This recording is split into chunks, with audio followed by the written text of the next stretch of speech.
All right. I guess I'm live. I've got my fancy outfit on to navigate live patterns like a pirate. So, yeah, I'm going to pirate this up. We have a new camera setup. Not sure how happy I am about the camera setup. But,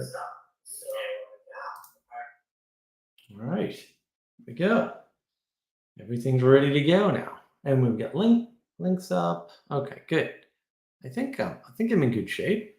So yeah, welcome to navigating live patterns because we're gonna do it live. We're gonna navigate some patterns. I've been thinking about a lot of stuff, and maybe I'm gonna talk about that. Maybe I'm gonna talk about something else. If you want to jump in, the link's up there.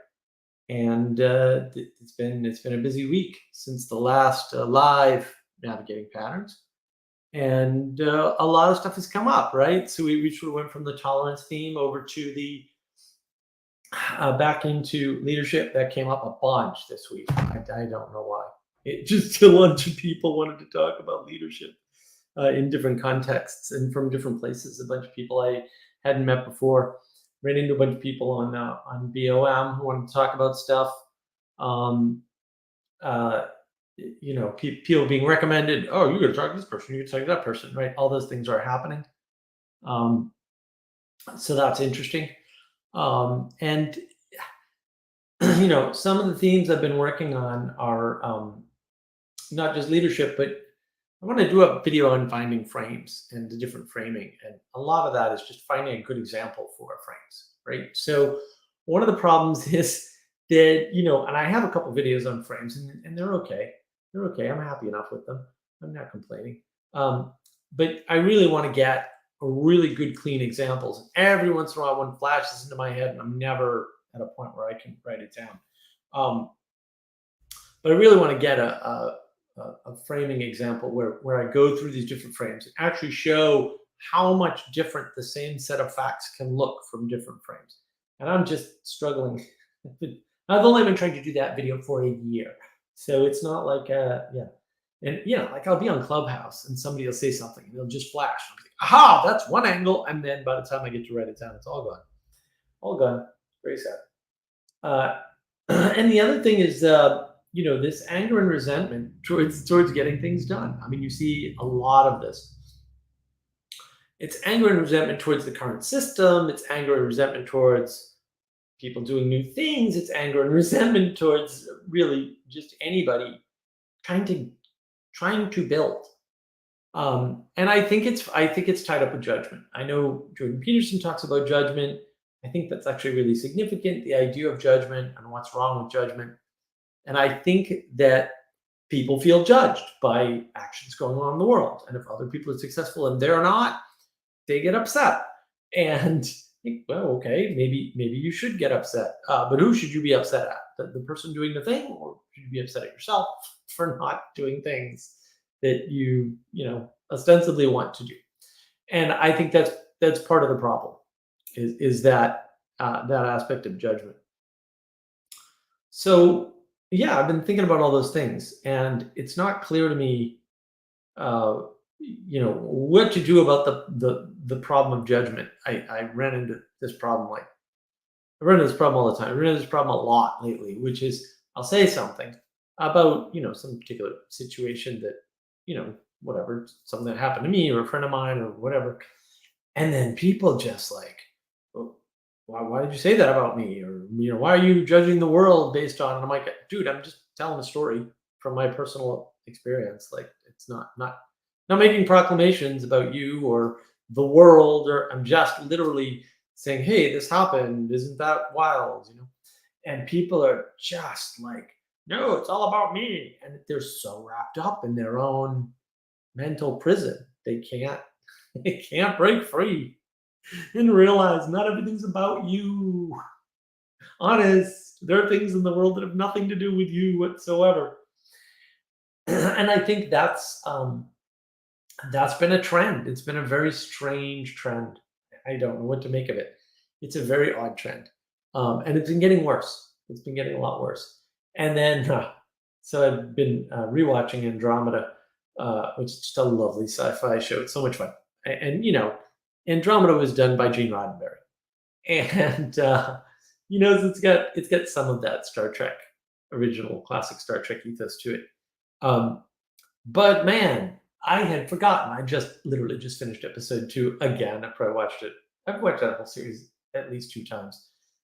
So I just finished episode 2 again. And Meaning Crisis all over the place. It's like, oh, Meaning Crisis. I forgot how Meaning Crisis was actually in here.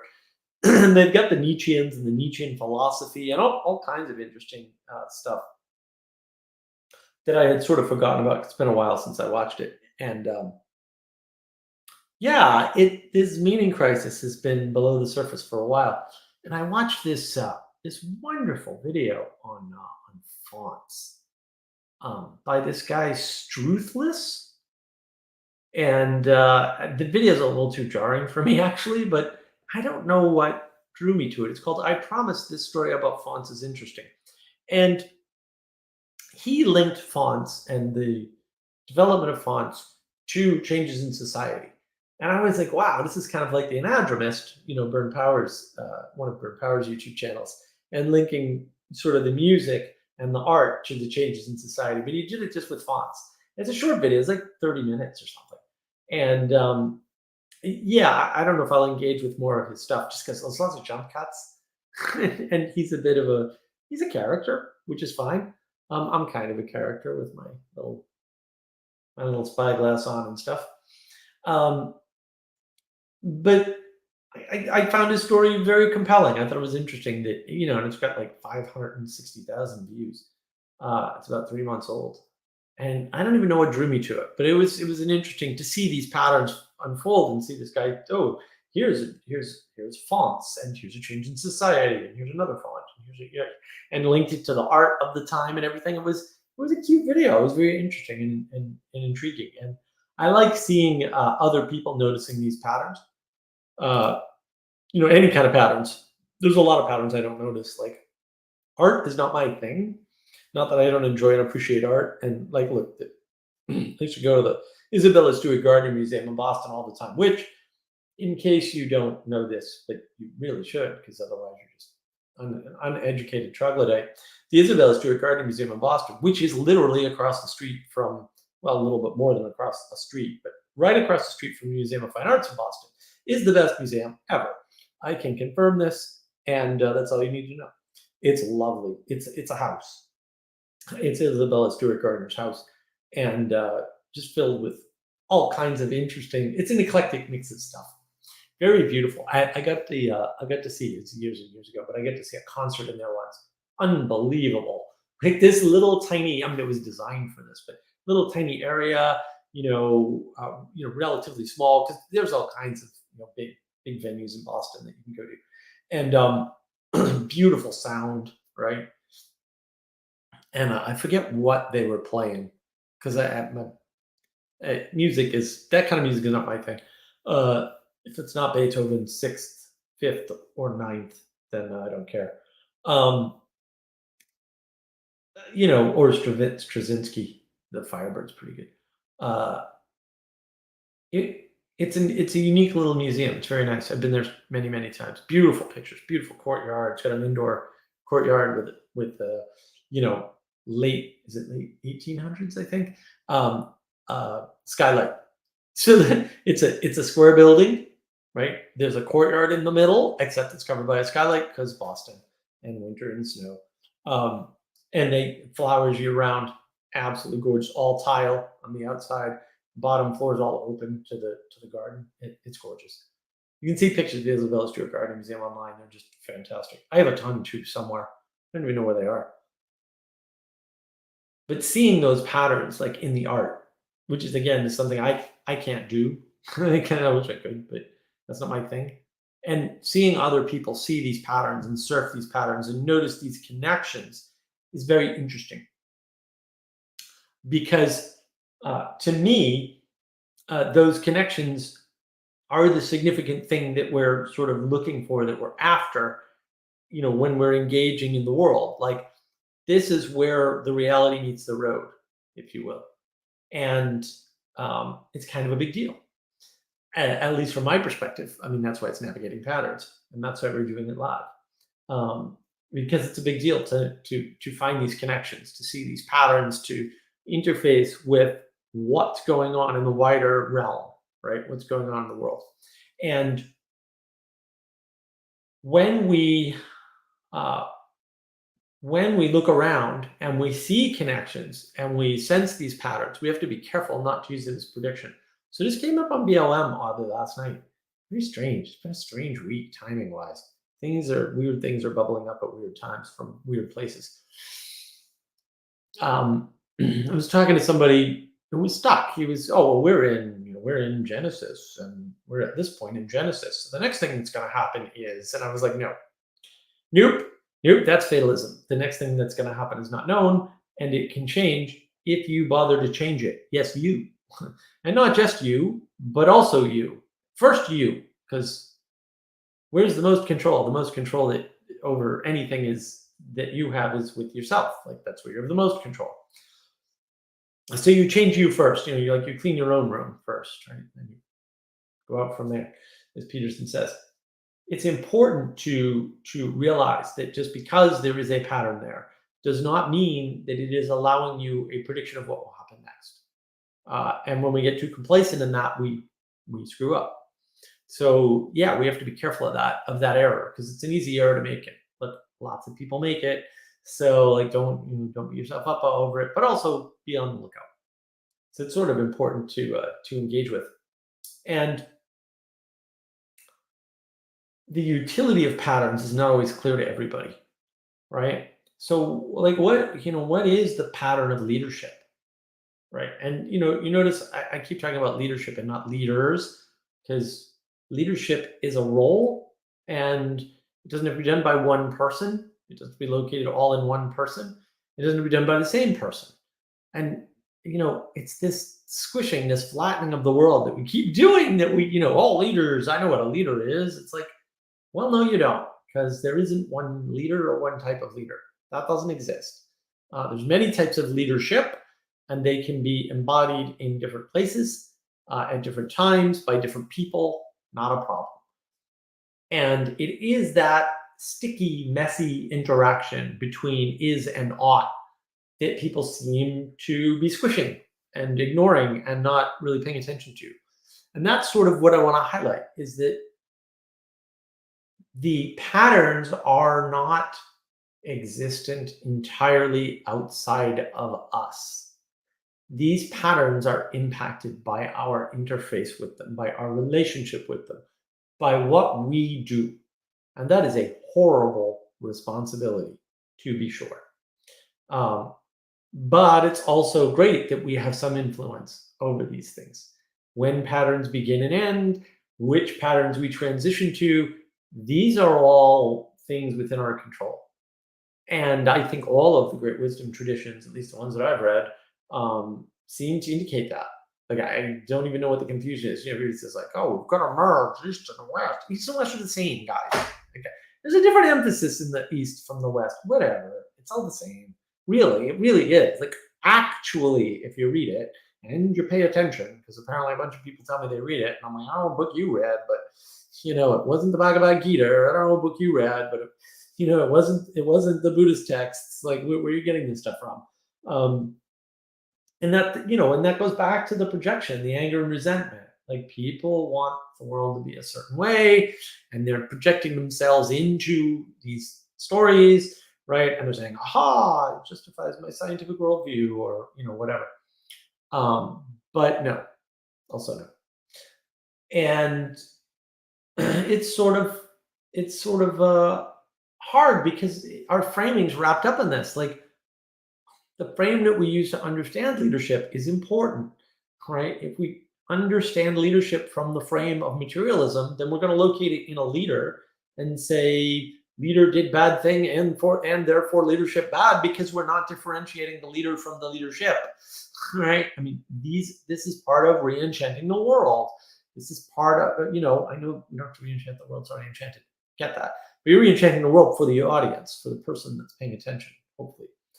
And that's not a reliable, consistent thing. I get that.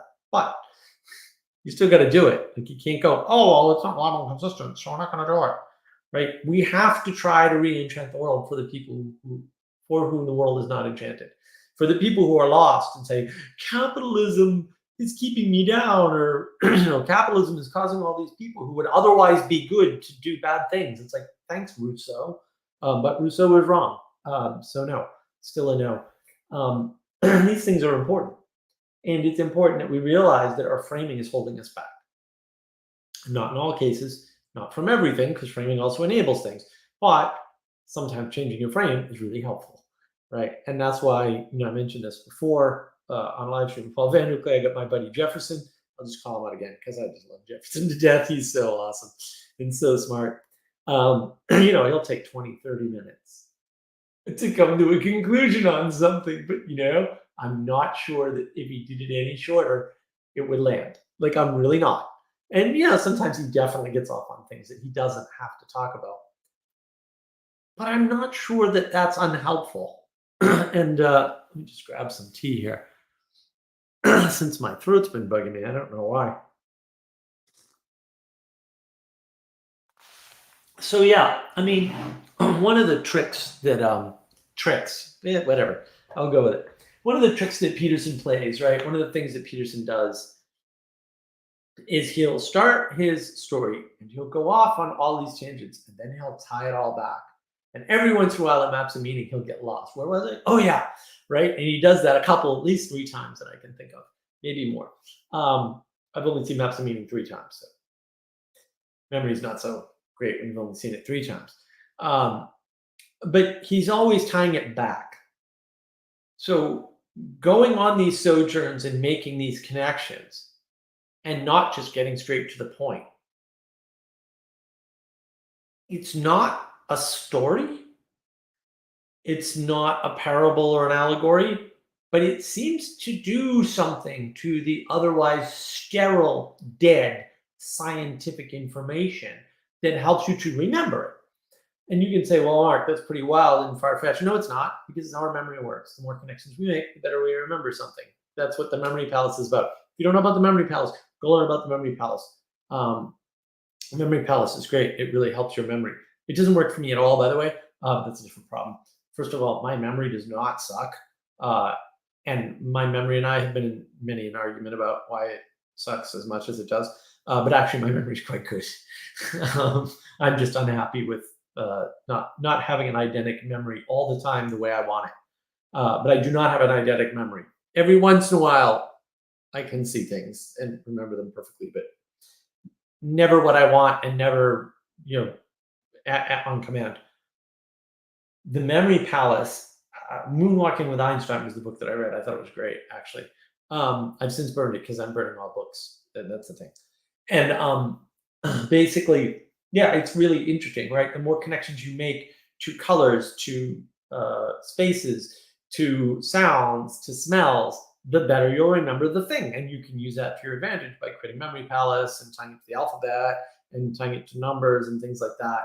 And, making these elaborate rooms that you walk through to remember things by putting them in the rooms.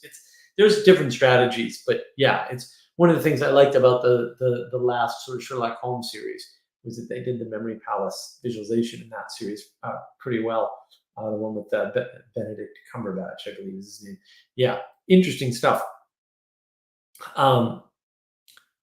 This connection, these sojourns, sort of kind of off the beaten path, but that tie back in, that seems to be a very powerful way to get a message across that isn't a boring lecture, right? Not that I don't like a good boring lecture. In fact, I've been especially engaging lately with some YouTube stuff, and they, let me tell you, blah, blah, blah, blah, the history of blah, and I'm like, oh my God, stop. Please stop. Just tell me the thing. You had a list. Give me the list. Like, just stop. But a lot of people find the advanced articulation, really, really helpful, and I can appreciate that. I can appreciate that for sure. There's something to it. Like, it's a trick. It's definitely a deliberate sort of attempt to hijack your memory and make sure you remember maps of meaning or make maps of meaning. And I think actually that's what meaning's tied up in. roughly speaking, is the like ability to, damn, I keep hitting this thing, and it's not the most comfortable toy, but it is fun. Ah, there we go. That's perfect. Um, the ability to make meaning is tied up in what John Vervaeke calls religio, or connectedness, or relationship, right? So all the things we're making in this meaning are tied to that. And yeah, it's interesting too, because I came up with a definition, or a potential partial definition, for domicide, and that's sort of when you lose your connectedness to your historical grounding. However that happens, like you lose that sense of relationship between you and your past and your future, etc. So I thought that was an interesting sort of an observation. And trying to make all of these links is really what we were talking about earlier in the earlier live stream on Jacob's channel, is really about figuring out what this corner is and what it can bring and what it can do. We have more tools. I said this in the first not the first video I did. I did a video with Vanderklay a little over a year ago, probably a year and a half ago now. I think that John Vervaeke gives you a science of meaning framework and some language, some jargon, some not jargon, that allows you to understand Jordan Peterson's work better. And then allows you to build tools. So again, like, do I watch Awakening from the Meaning Crisis and Awaken from My Meaning Crisis? No, I think it should be called Awakening to the Meaning Crisis. Awakening from the Meaning Crisis is more his meditation series and the Cultivating Wisdom series that he did, I think. Because they're enacted, their practices, he talks a lot more about practices there in a practical way. Awakening from the Meaning Crisis is hard, really hard. It's harder than a college lecture by far. In fact, I think it's probably the hardest lecture I've ever listened to, and I've been listening to online lectures for an awful long time before most people knew about them. Plus, I audited classes back in the day in some very well-known schools in Boston. So, yeah, I'm familiar with hard lectures. That one's really hard. And what you get out of it is not necessarily tools for you to use tomorrow, but pointers about the historical, the philosophical, the psychological, and the cognitive science aspects of what constitutes the meaning crisis, which is all great and well and good and helpful. But that gives you a framework for building tools. It does not give you a framework for unburying yourself from the problem of a meaning crisis, in my opinion. Now, meditation series, that's a whole different story. I love the meditation series. I know they've been redoing John's YouTube channel. I took down the sits, but they're coming back. I've been informed today that they're on their way back. The sits are wonderful only because, yeah, lessons are great, but actually John did a Q&A after each one, a little mini Q&A, and those Q&As from all the sits, I mean, this is where all the magic happens. Like, the magic didn't happen in the lecture. The magic happens after the lecture with the TAs, right? The magic happens in the Q&As, and that's very true for the meditation series. And that was so rich, and I found it so helpful. And also, I get called out for being wonderful several times by John, which is very nice of him. So look, double motivation, right? Which motivation is more real? And they're both real. Another deep confusion we have when we flatten the world. Oh, this happened, therefore that must be what the intent was. I don't know about that. There might have been other intents that were also fulfilled, or it might have been an accident that happened. Who knows? We run into these patterns all the time, and we don't recognize them. We want to live in a rational world. I'm also thinking of doing I've been toying with the idea of doing this video called "You've Been Lied To," right? Very, very provocative. And I might do that. I'm really considering that. I gotta get Elon Musk and Twitter video done. I'm gonna do that today, but I don't think that's gonna happen. We'll see. We'll see if I have any energy left after I do this. Besides, I usually do my videos on like Fridays and Tuesdays. Fridays and Mondays is usually when I record. But yeah, there's so much potential out there to talk about leadership. And I learned a lot because Jefferson, of course, said something yesterday about leadership. And I was like, oh man, raced over to the computer and wrote it into my notes for my leadership video that I've been working on for some months now. And I do spend a lot of time with these things. I mean, I don't sit and ponder them all that often. Sometimes I do. Most of my time is just, oh, I noticed that. I got to go write it down before I forget, right?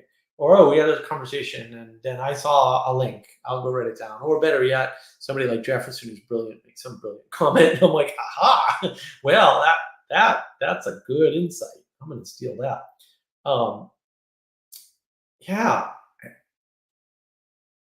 and I think being able to exemplify something like Elon Musk and Twitter is going to help with the frames video because it's going to show different frames for sure and different ways of looking at things. We've just squished everything down so much. It's like, I can't, it is so painful to me to listen to people, especially on Twitter, using his own platform, going, well, Elon Musk is doing this and that, and he, this is a bad business move. And I'm just like, okay, let me just pick people in business who have successful businesses who I'm going to critique.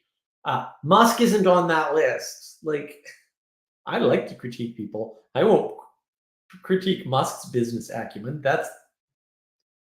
You're a Muppet. Like, you're a mega Muppet at that point. You're an ultra Muppet or something. I don't even know the depth of your Muppetry at that point. And the fact that they don't see what he's doing is even funnier to me. It's like, you're making fun of Musk or, deriding him because you're ignorant. That's actually why you're doing it. It's like, and you don't even know that because you're ignorant. You don't know what you don't know. It's unknown unknowns. And that just cracks me up. Like, stuff like that cracks me up. But you see these patterns. These are common patterns for peopling. I'm not a fan of peopling, by the way, but Paul Vanderklay was like, oh, but if they didn't people, all the wonderful things wouldn't happen. And I was just, there's Vanderklay throwing a wrench into one of my plans. I had it all. I had it worked out. I had the fix, the solution to everything to stop people from peopling. Problem solved. And here comes Vanderklay. No, you can't do that. Telling me what to do. He's telling me what to do. I'm not telling him what to do. Yeah. We could have had a better world, but Paul Vanderklay ruined it all. That's my story, and I'm sticking to it. But you can see these patterns that people play out. Who is it? Chris Kavanaugh. He's one of the Decoding the Guru guys. Man, he makes some dumb statements. Like, the guy is like, dude, you need to read a book about a thing once ever. Like, sometimes he just says the dumbest stuff, and I'm like, dude, what are you doing? And I've gone back and forth with him on at least one occasion, and I was not impressed. It was like, you seem like you just don't know what you're talking about. And I'm sure you had, like, everybody's got something where they're an expert at it, right? Everyone's got something they know something about. Fair enough. But he's way out over his skis. Like, he's talking about things that he's another one critiquing Musk. I'm like, really, dude? Musk played you like a cheap fiddle, and you don't even realize that happened. And he's being wildly successful. Which is just, and everyone's like, no, he's not. Because in my mind, I predicted he would not be. Therefore, it can't be happening. It's like, yeah, okay, that must be it. Hint, that's not it. It's a strange world we're living in. There's a lot of projection. There's a lot of anger and resentment. When you've got a predictive model and it served you for years and it makes a prediction and that prediction doesn't come true, and it's the model you depend on to understand the world, very upsetting. I get it. But also your problem that you need to fix for yourself, right? And it is a problem. It's a problem. And that's why I think, the You've Been Lied To video. I mean, I think that would be important. I'm not sure how well it would go over because the thing you've been lied to about is your own autonomy and your own capabilities and your own rationality and your own level of self-control. Those are the things you've been lied to about. Everything else is you've been lied to about. But those are the primary things. And, I've said this many times before, and I guess I'll go ahead and say it on YouTube.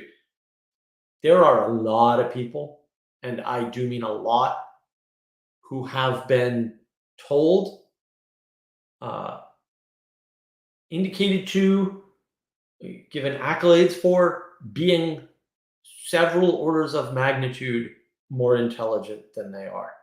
And we are suffering for that.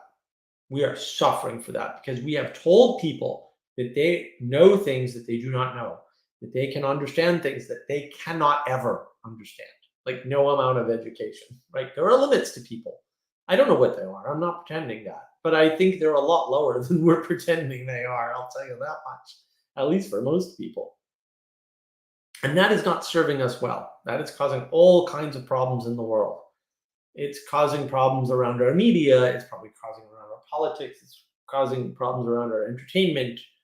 Um, I mean, I think Critical Drinker does the best job of pointing this out, especially in the entertainment industry. Like, whoa, who's taking over the writing chairs here? Like, do they not know how to write a story? And apparently the answer is no, they literally do not know. They're not competent writers. Fair enough, not everybody's a competent writer. I get it. But also, why are they in charge of doing writing things? Like that's so then you're getting competent leaders, right? Like, oh, so the leaders didn't notice. They're just picking bad people in some cases over and over again and not noticing. Well, that's bad. These are bad patterns. What do we do about that? We get rid of the bad people. We don't tear down the structure. Can't blame the structure for the bad decisions of the bad people, why ever they're bad. Like they're bad because they're ignorant. They're bad because they're actually dumb. All right. They're bad because they're not good people. They have a bad agenda. I don't know. I don't care. I don't care. People dig into the details. I'm like, you're just digging into details to avoid taking an action. Like, it doesn't matter which of those three reasons. Get rid of them. This isn't hard. Incompetent, fire them. Ignorant, fire them. Bad actor, fire them. Still the same solution. You can go, oh, but then they won't get better. Well, they're not going to get better if you don't fire them. You can go and make them better after you fire them. That's fine. Go do that. I'm not going to do that. I'm going to fire them. Don't worry about the rest later. Like what? And it's another video I want to do that I haven't figured out how to do. I've talked about it before. Too much information is not a good thing. And you need discernment. Discernment is going to be my next big topic, I think, in general.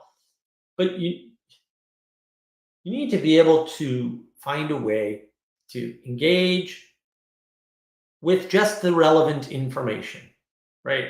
And cut off the information flow after that, because all they're doing is what would commonly be called in computers a buffer overflow, right? Attack. And so they're just shoving too much stuff at you so that your brain forgets the relevant and important parts. Your relevance realization is being overridden by the excess information. It's actually what's happening. And then when that happens, you forget the important part, right? Except I have a really good memory and I tend not to forget. And also when important part comes up, I actually shut off. I stop listening to people. But yeah, I don't care. I mean, I'll let them keep talking and not tell them this, but I'm actually not listening to them anymore. I found the relevant part and I'm done. And is that flawless? No, but you know what? It's close enough. I'm not a perfectionist. I'm not an idealist. I'm a pragmatist and a realist. So I don't care. Once I think I have the relevant information, that's what I act on. And yeah, I'm going to make mistakes, but I'm going to make mistakes anyways. I'm too worried about it. It's important though. It's important that you don't get overwhelmed, that you stop people stop yourself from listening when you found the relevant information. And you're going to get it wrong a few times, and you're going to get it wrong when you're practicing finding relevant information. So you're going to make all kinds of mistakes. You know what? Welcome to the real world. Everybody keeps thinking like, well, the real world is the place of perfection where nobody ever makes mistakes and everything everybody does is intentional and everybody is rational. And when they're not being rational, they're not in the real world. That's you go off and you larp. Then you come into the no, you have to learn how to be in the real world by being in the real world and making real world mistakes, that doing irrational things and all the rest of it, and making errors in judgment and suffering consequences. You need all that. You need all that. That's really important. There's no substitute for it in a video game or a board game or paintball. Not that you can't exact some of those skills, not that you shouldn't engage with those things. No one's attacking those things. I'm just saying that the solution isn't the real world, is the world of the perfect. No, we need to go back to Plato. The world of the perfect is the world of Platonic forms. You don't live there. Welcome to hell. You live here.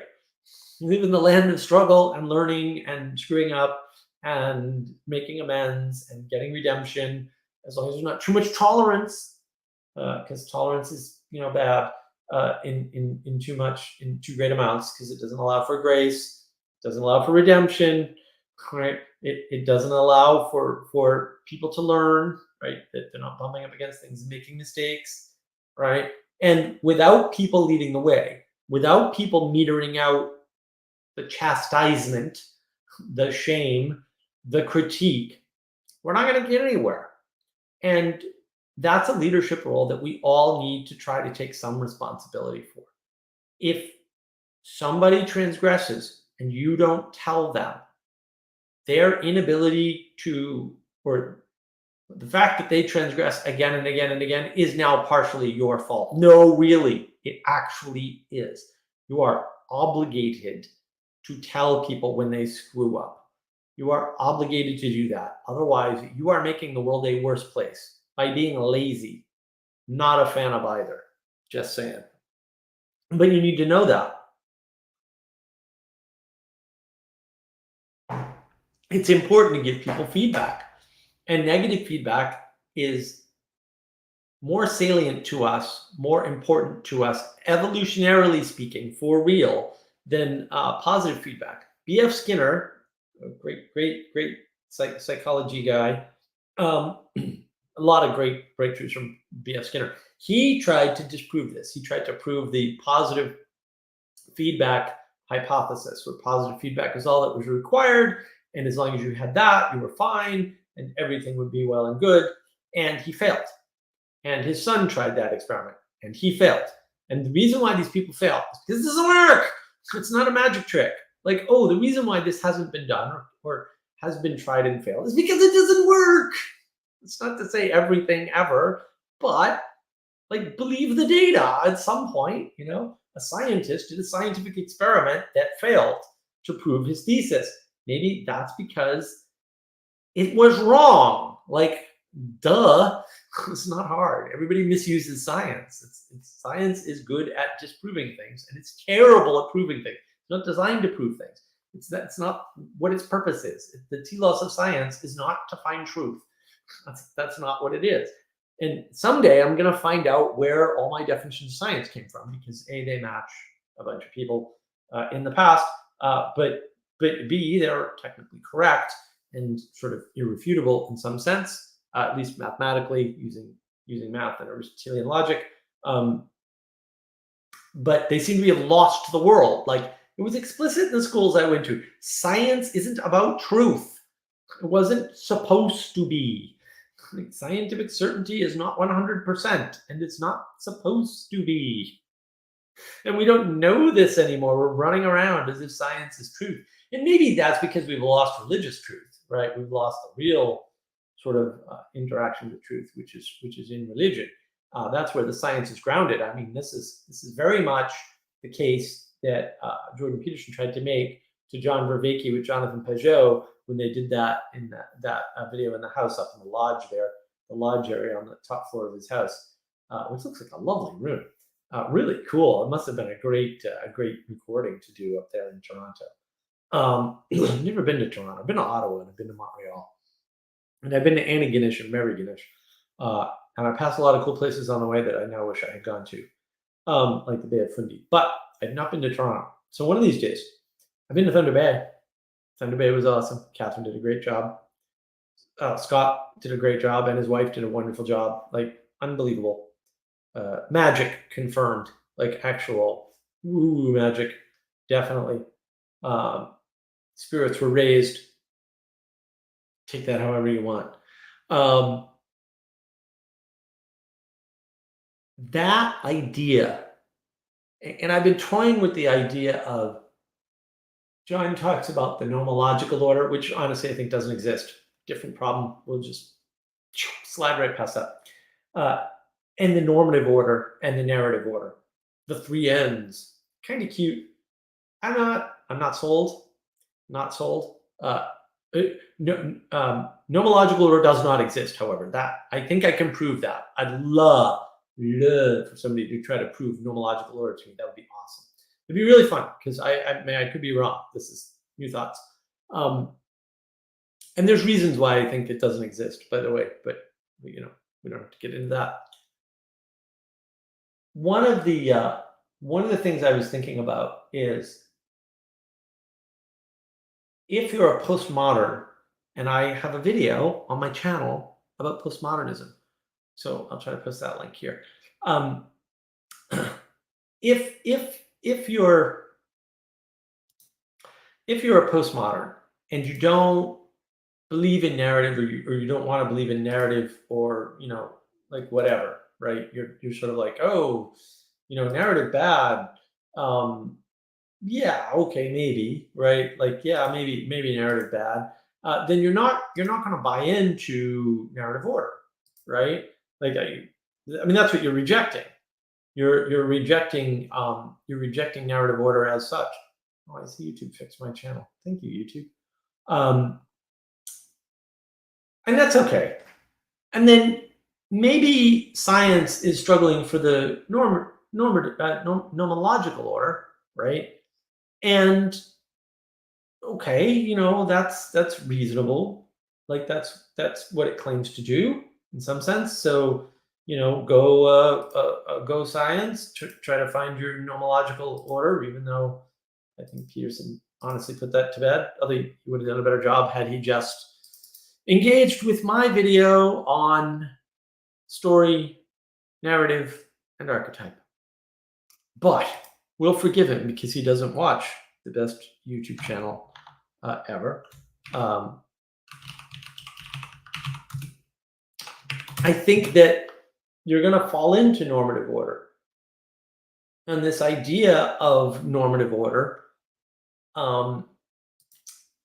is sort of wrapped up in,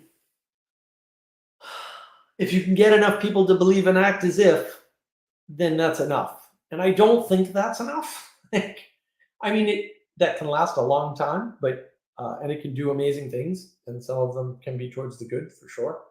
I think that's what all the great religions would say. But I don't think that's sufficient. I don't think it's correct. But in many ways, we're battling for normative order.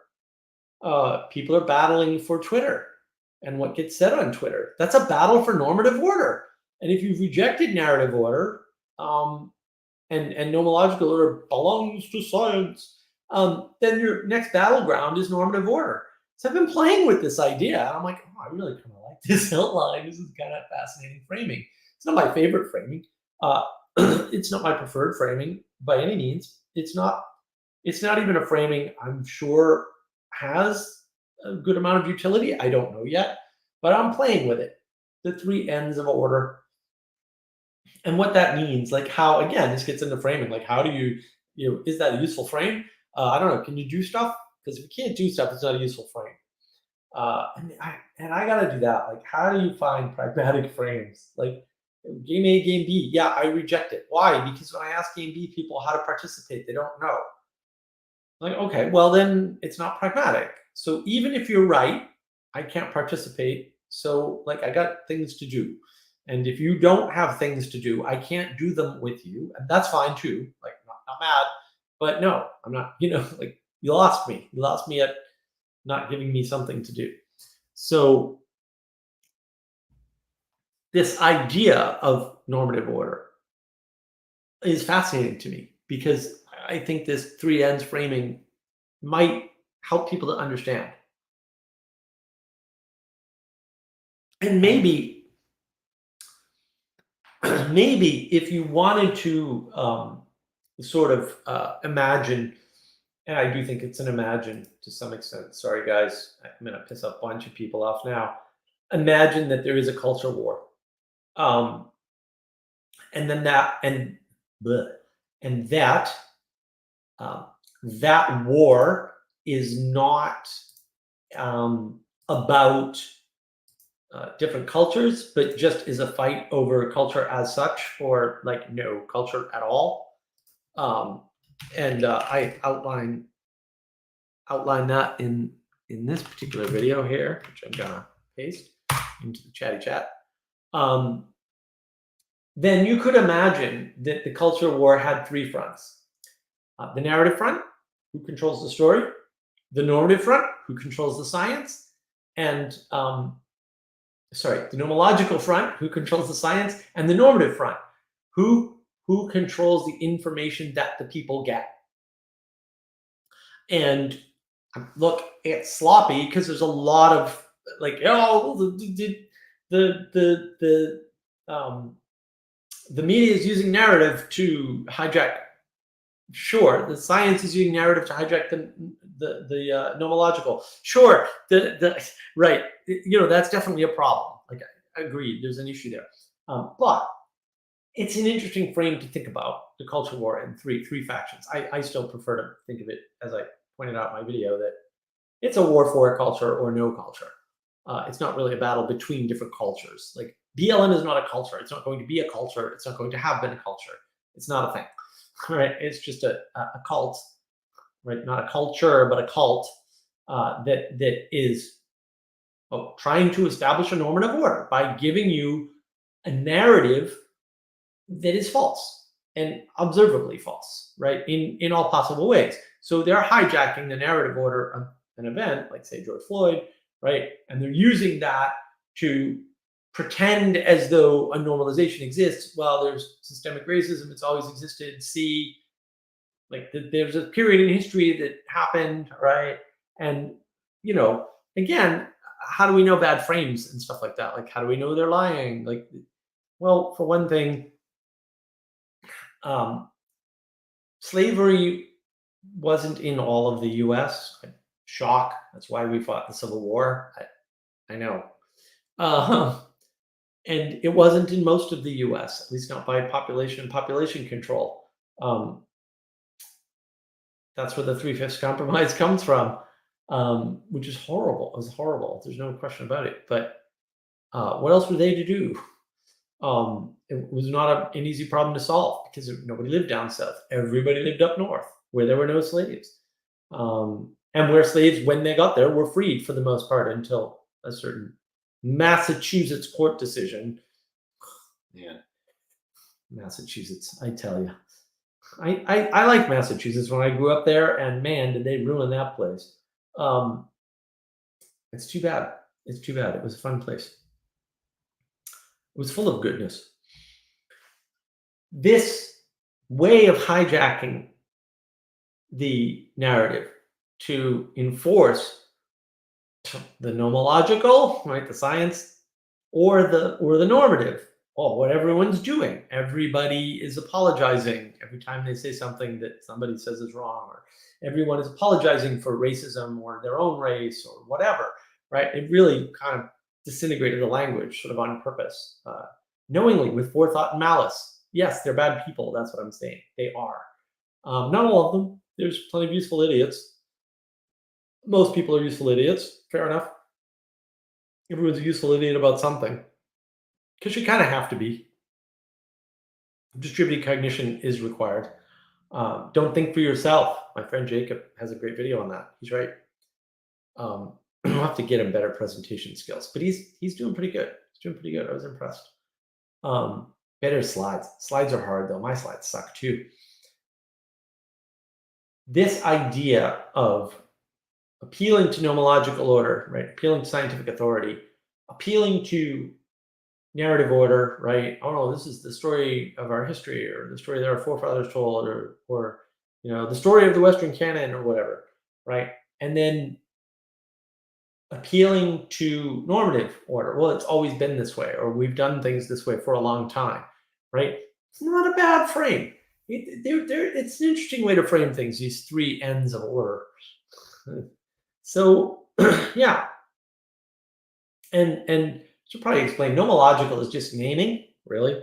But again, I'm not sure that naming is a thing by itself. I think naming is embedded in narrative. But I'm waiting to find somebody smart enough to and willing enough to defend this nomological order idea. And maybe if I get brave enough, I'll ask John to do it, because he probably would. He's a great guy. That'd be fun, actually, just to discuss the whole idea, the whole set of concepts. This and this is just, yet another frame. How do we view the culture war? We can use the three ends of order. Um, we could use Mark's silly frame, although again, I don't think it's silly, of order versus chaos, roughly speaking. I mean, I'm really just kind of ripping off Peterson at some point, right? Like, there's the people who want chaos because they think something better is going to emerge than what we have today, and the people who are for order, and maybe the people that are for order are just one group, and everybody else who's trying to impose a different order or tear down the system is just part of the chaos. Because I think that's a better and easier and less stressful way to think about it. It's just a nice, clean, clear model. And yeah, I had a funny thing happen. I think it was last night. Maybe it was 2 nights ago on Discord. A kid got on and he was telling me the story about these people entered into a contract. One person said, well, I want to write a contract to kill you and eat you. And the other person agreed.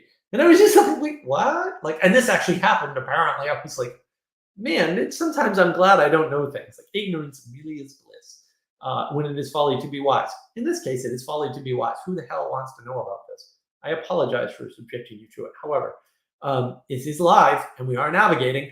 Sometimes we navigate it into the rocks. I have done that. This happens. I apologize. He asked somebody if they thought that was okay. And because they're an idiot materialist, they said, yes, it's okay because there was a contract and consent. And therefore, and I was like, consent is not ethics, dude. Like, definitely not. And really, all the guy wanted was that answer. Like, he just wanted the answer that, no, this is not okay, period, end of statement. He didn't want a massive philosophical justification, through Aristotle, touching on, maybe some Heideggerian or Nietzschean philosophy, up to the present day, proving why with modern political framing. He didn't want all that. He really just wanted somebody to say, no, absolutely not, and here's why. And part of my explanation was ethics doesn't involve only two people. Like, ethics involves bunches of people.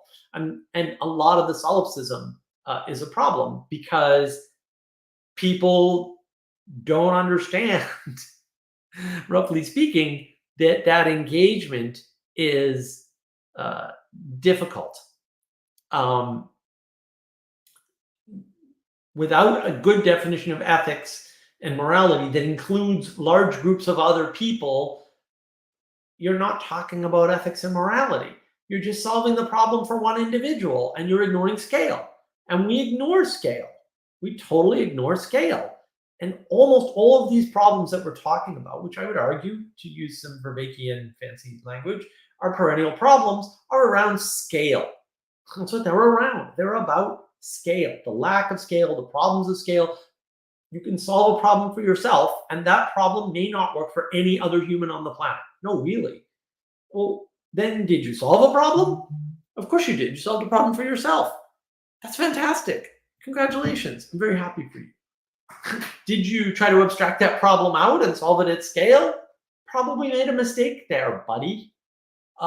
Just saying. Problems that exist at scale that also exist at your scale, at your fractal, self-similar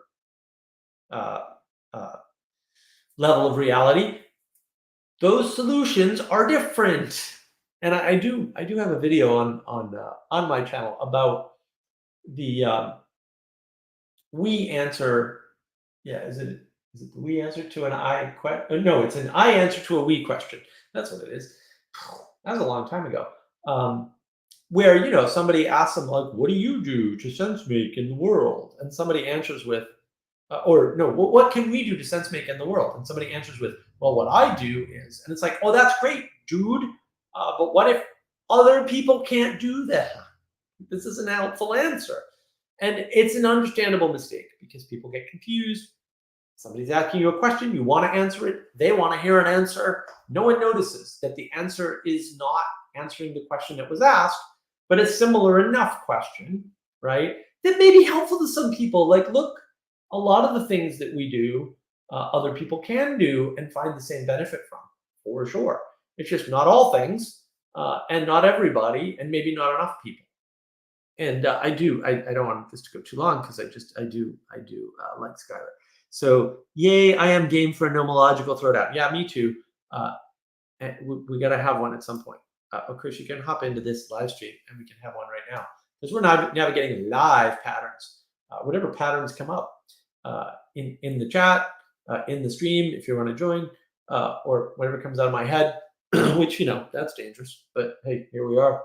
That's why we've got the pirate stuff going, because danger, danger. Also, hijacking thought. I'm sure Grim would be happy. I'm trying to use my voodoo hijack magic on people. There is a manipulation in listening. In listening, but don't listen to people. They're manipulating you. I don't think manipulation is the universal bad, so I don't have a problem with it. But manipulating people into the good is still good.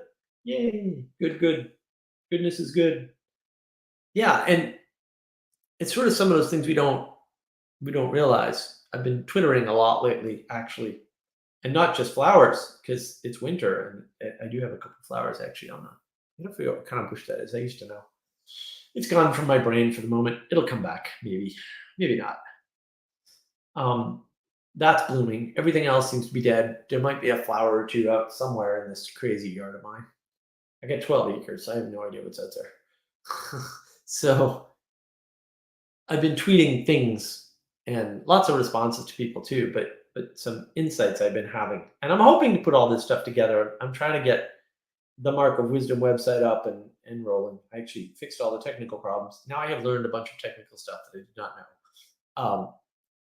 Or rather, learned how to use the knowledge I always had to fix the problems that didn't need to happen because people are dumb and don't know how to computer anymore, apparently.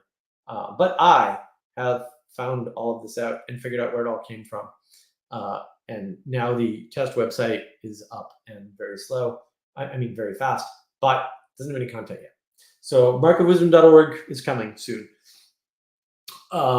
And it will have all kinds of stuff on it because for 2.5 years, a little bit more, Manuel and I have been working on a ton of stuff.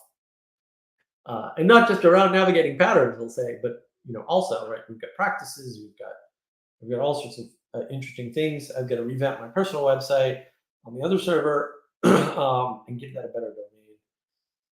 Maybe I'll do that too. I don't know. All this stuff costs money, which I'm slowly running out of. Okay, not slowly running out of. Lawsuits are expensive, not recommended. And not working is expensive, also not recommended. Engaging with this stuff is interesting because there is a way in which we don't have a good definition of wisdom, right? We have lots of partial definitions of wisdom out there, and some of those need to be consolidated. One of the things that occurred to me is sort of I still love one of John's projects is, we don't need to make everybody wiser necessarily, but we do need more wise people. Yes, wise persons. That is true. I take that very seriously. I think cultural cognitive grammar is part of that. That's why I'm navigating patterns. That's what it is. It's fixing cultural cognitive grammar. That's not all it is, but that's actually not 80% of the project. Mark of Wisdom is going to be about practices, right? It's going to be about communities, wisdom communities, and how to build them. As soon as I get through the stupid leadership and authority video, and I've done a lot of work. Manuel and I have done a lot of work on this, especially on Clubhouse. And I got to get the Clubhouse audio up. If anybody wants to help with any of this, my BitChute is way behind on navigating patterns videos. There's a ton of stuff I'm neglecting. Some of which with reason, and some of which just through sheer neglect. Because I'm good at neglect, actually. If you need hints or tips on how to be neglectful, just hit me up. I'll tell you. Getting stuff done can be hard, especially when you're all your motivation is self-motivation and everybody's a freaking naysayer because they don't want success around them because it's a judge. I think that all of the projects around patterns and navigation of patterns and wisdom and building community all related in that they're enchantments or re-enchantments of the world for people, right? They're getting people to re-expand, re-inflate the world so that they can engage with it more intelligently instead of just being angry and resentful and going, hey, you're doing something. I hate you. I'm going to tear your thing down now. Like, until we stop tearing things down, we're not going to stop tearing things down, and tearing things down is bad. So yeah, that's still part of the mission. Like, get people to stop tearing everything down, start building stuff up. I know it's hard, and then you have to do things, and doing is hard, but it's way better. It's way, way better. I promise. And oh, we need the motivation of money not to start doing things. And the number of people that I talk to that say, "Oh, Mark, I'm a good programmer," and I'm like, "Okay, maybe. I don't know. Could be the best programmer ever. I have no idea." But I have this app idea, and I really need to get funding. I'm like, "Are you a lunatic? It's software. Freaking write it." If you have software written, then you can get an investor really easily. Actually, although you don't need one in today's day and age, because you can just post working software on sites and get paid immediately, like Gumroad and stuff. There's all kinds of tools for that now that didn't exist, even 10 years ago or 15 or 20 years ago for sure, right? Like, you don't need to get, like, I need a software publishing house to fund my development. No, just write the code. Like, really, like, honestly, professional level development tools have been free for years. It was a big thing we used to complain about, in the old days with home computers in particular. I mean, you can read about the old APIC computers, and compilers cost $300 back in the day, and crazy stuff. And some of them weren't even good. So it's kind of a big deal. You have to. I got to apologize because I can't really read very well because I'm too far back from my computer. And here we go. I'm looking forward to your video about procrastination one day. Okay, Skylar, thank you. Yes, I will definitely be getting around to my video on procrastination. However, the video whose absence speaks for itself. There you go. There's lots of things that speak through absence. Procrastination is certainly one of them. That was very good. I appreciate being amused during my live navigations here. I'm surprised no one wants to jump in and navigate with me, but that's okay. I will man the pirate ship alone if necessary for as long as I am able. And I don't know how long that's going to be, but it certainly helps to have people along for the sojourning, and maybe we'll find a ship or two to attack in our pirate fashion. And I think another thing I've been really thinking about that's interesting is Van de Clay did an excellent video a couple days ago. It was so excellent. I didn't put a comment on it. I wrote him an email, which he responded to. I actually just wanted him to tell me that he got it, but he felt that, so he responded, which is very funny because it's me, really not necessary. But I do appreciate it. It's really cute, and really nice of him to respond. And look, it was a long email, and it was like, I think you do your best work when you're doing this, that, and the other thing, right? But yeah, I mean, he was talking about. He was talking with Dan Shervin. That was such a great conversation. The second half, that conversation just kind of blew me away. And I was just like, damn, we need more of this Paul. Like the Paul here, this Paul identity, that's what we need. And we should recognize better. And this came up in the live stream earlier. Was that today? I think it was today. With Chad, like, we should understand better that we have different identities when we're playing out different roles, and that's okay. And those identities conflict, and that's okay. See my video on the intimacy crisis. I have two. One on Andrea with the Bangs channel, which is excellent because Andrea with the Bangs is excellent, and one on my channel with Catherine, which is double excellent because Catherine is double excellent. And if you doubt me, you should just watch any of her videos anywhere. I don't know that I've seen them all, but I've seen a bunch. And she's always awesome, much like Andrea with the Bangs. Also, all of her videos are awesome. So yeah, engage with awesome videos on the intimacy crisis.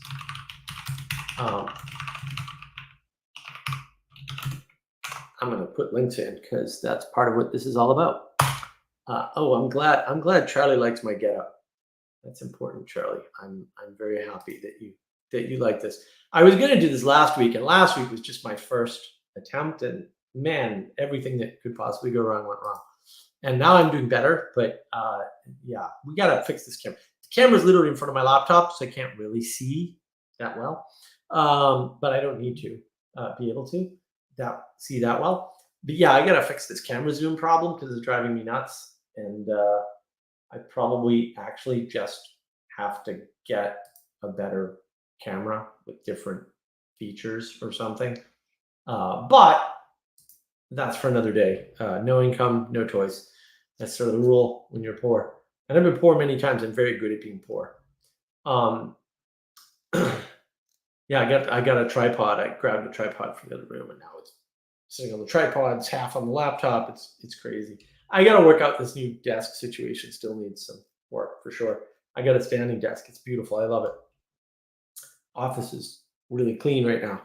Too clean. Too much echo in the room. Got to fix the sound.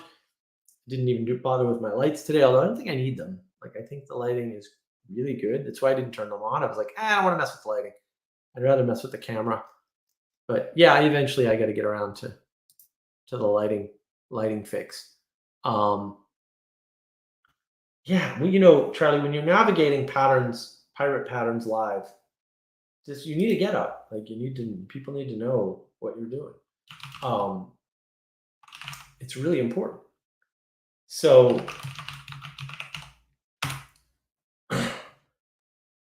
the live pattern navigation is kind of, to some extent, honestly, all wrapped up in the idea of the fact that you cannot get around having multiple identities. Like, you as a person have multiple identities. You're carrying out multiple roles.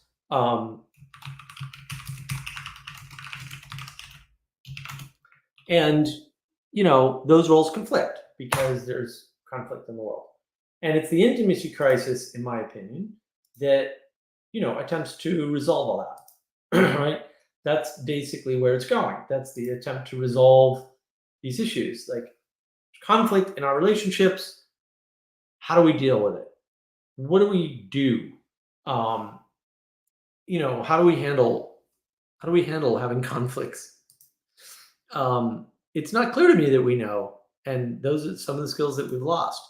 And Charlie can't stick around. What the hell, Charlie? I run these for you and real friends. Like, I don't see. This is one of those things. Is that a good frame? Reality? I don't know. Maybe there's no real anything. Maybe we're all just LARPing, like Grim Griff says. I don't know. If it's all LARPing, there's no real friends. Problem solved. You don't have real friends. Good for you. Get out. Meet people. Enjoy. Go to this thing they call the real world. I've heard this place called the outside. It's real. Yeah, I mean, we're uncomfortable with conflict and we just don't know how to resolve it. We keep avoiding it. It's like, no, there's conflict in the world and we have to deal with it. We have to find a way to deal with it. We have to find a way to interface with it, to bump up against it, to not resolve it necessarily, because not all conflicts are resolvable, but to accept the conflict. If you go out with somebody and go to dinner and they can't eat gluten, do you eat rolls in front of them or not? I don't know. Like, maybe. And if they give you permission, do you believe them? That's a bigger problem. In my opinion, that's a much bigger problem. I don't know. Maybe you don't believe them. Maybe they say, oh, no, it's fine. And you're like, no, it's not. I'm not doing that. Out of respect for, you being at dinner with me, right? That could happen. These are hard. These are hard questions. And it's not one or two in one or two domains, right? There are questions all over the place, and they scale. These, yeah, I see the bread. Charlie, someday we'll go out together. We'll have a blast. And if we do that, then I will have the bread. Don't worry. Teo, why is Teo up this late? Is this actually Teo? It could be. Hello, sir. Yes, yes, it is. Good to see you. Welcome. You too, bro. I took a nap after work and now I'm up till God knows when. So I'll jump in, keep you company. Oh well, thank you. I like that. Do you have any questions? Any thoughts on all the rambling I've been doing? Or I jumped a little bit later, but you did mention one thing that I've been trying to figure out, and I thought I'll jump in to ask you directly. You said the culture war is a fight for a culture or no culture. Did I understand that yes, correctly? Can you just yes, expand on that a little bit? sure. So I do have a video on it. I think I put that one in the chat too. On navigating patterns, of course, the best YouTube channel about cultural cognitive grammar ever created, and confirmed. Yeah, I mean, I think that a lot of people are viewing the culture war as a fight of different cultures, like fighting together, right? That's their frame, and I don't think that's helpful. I think the best frame to think of this in is the people who understand culture and want to preserve it versus the people who would rather have something else, because I don't think it's optional. Like in some way, the culture that you have is so linked to the past and to what came before you that you can't just arbitrarily remove it and replace it with something else, right? So you can't just come in and say, you know what, the science says that masks work, after years of saying the masks don't work, because that happened. Like there are papers, I can show them to you. I read some of them. No, really, I did, because I'm crazy and I do that. And Matt Ridley, so funny, I saw Matt Ridley talk to Greg Ellis, Monkey Toe Studio, great YouTube channel. Greg Ellis, the respondent, he had a chat with Matt Ridley a while back. And Matt Ridley, at the very end of the chat, which is an excellent chat because Matt Ridley's awesome, said nobody before COVID hit thought that masks worked. Nobody. And that's correct, right? And so why would you go through the trouble of trying to explain to people now that masks work? Well, because you're fighting against the past culture that had established scientifically, we'll call it, that masks didn't work, right? You're not trying to change the narrative at that point. I mean, you are, but it's not going to work because it's not anchored in history. So when you try to change the narrative in that way by denying what came before, you're really just tearing any possibility of culture away, because you're hitting at the ground of culture itself. And culture isn't about just the future. It's also about that historical grounding, that land, that place that you're standing, that allows you to build things on top of it. Does that make sense, Teo, or did I lose you? Um, you had me, you lost me, you got me back, lost me again. It was a roller coaster. That's okay. But I think maybe not the mask analogy, you lost me a little bit, but trying to understand what you're trying to say. I think using the culture war and gender could be um Okay. like that's I could understand your frame better using that example of culture war. And I can see how the you've got one side trying to hold the scientifically established two gender norm, and then you've got the other that's just I can see how the ever expanding pronouns list of pronouns is an example of just attempt to tear down the gender norm. So I can say in that sense, but in the example of the mask, that seems more like a like just changing narrative, because I know you've read the papers that establish that masks don't work, but the vast majority of the public are not familiar with that information. Right. That's not Oh, something no, that's no, no. salient to them, and Yeah, it's no, just no, that's I see fair. them. Yeah. Yeah. And it's the same issue with gender, right? Because you're taking the established role of gender. I know Brett Weinstein's talked about this. Dozens of people have talked about this. Dozens of really credible scientists have talked about this, right? The fact of the matter is, we've been using two genders literally forever, like actually ever, like as far as we can tell since we've been conscious. Right? and genders everywhere in biology, right? With very few exceptions. There are exceptions, but they're very few, right? And so the normative way of understanding gender, right, or the average way, is with two. And you're denying all of the previous science that was done to insist on something that can't hold. It's anti-order, because to your point, once you crack open two genders, there's no way to draw a line anymore. The borders are gone. And so now you can't have any genders because you need an infinite number of them, because it just keeps expanding, and that's not helpful. So yeah, so that destroys culture, because not only are you destroying the past and rewriting science, but you're also putting us in a situation where we can't have a frame to understand that whole thing. Yeah, but even in that, I still don't see how it's culture versus no culture. Can you just... Sure. So again, culture is the ground upon which you build things, and so it requires. Hold on. Let me take culture as the ground upon which you build things. Okay. Yeah, I think I understand that. I think that makes sense. Yeah. So the way you know how to build a house is all tied up with historical attempts to build different types of houses in different regions, right? And that's why culture is tied up with geography. Like where you are as a species, as a peoples, whatever size peoples that is, tribal, non-tribal, doesn't none of that stuff matters to some extent. Not with this argument, it doesn't matter.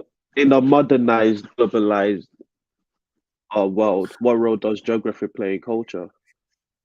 Well, because your buildings, your buildings are affected. So here, I'll give you a clear example from, I mean, I can't give you an example that's relevant to you because I didn't get to spend enough time in England yet. I went to Scotland. It's beautiful, but I didn't spend enough time there either. Never. If you look at a city like Boston, Boston has a lot of varied architecture. Why? Because there's a lot of money there, right? The wealthiest man in the colonies before we were a country was there, right? And all the commerce was there. The Boston Brahmin are real, right? Or were real.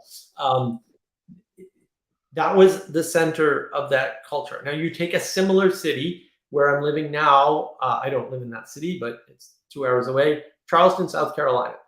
Charleston, South Carolina and Boston are almost the same city, except for the geography. They're both on the ocean. They're both really old, back colonial days. Like there's not a lot of stuff that's colonial days in the United States, because the United States was freaking huge and most of it was populated well after we became a country, right? There were only 13 original colonies, right? So you go down there and it's like Boston has a varied architecture, but the variation in architecture is informed by the Caribbean. So there's these small houses that are set up a certain way. There's a whole house called the Charleston, which is long and skinny. And it's weird. Like the garages are in the back. I'm like, what? Like you'd never see that up north in New England. Like garages are in the back, garages in the front. Duh. Like there's a garage in the back. Like and there's a place down the street from me in Columbia, South Carolina, which is in the middle of the state. Again, it's 2 hours from Charleston. They've got different styles of houses, all in this one development. And one style is Charleston houses. The only difference there is they're longer and skinny. They're beautiful. They're pretty big, actually. I mean, by your standards, they're enormous mansions. By the standards of the rest of the people around them, they're small houses. But they're lovely. They're perfectly lovely. They're way overpriced, of course, because it's a huge development. That development's like 2,000 houses or something insane. They have a special driveway in the back to get to the garages, because the garages are in the back of the house. There's no reason for that. Like that's not required.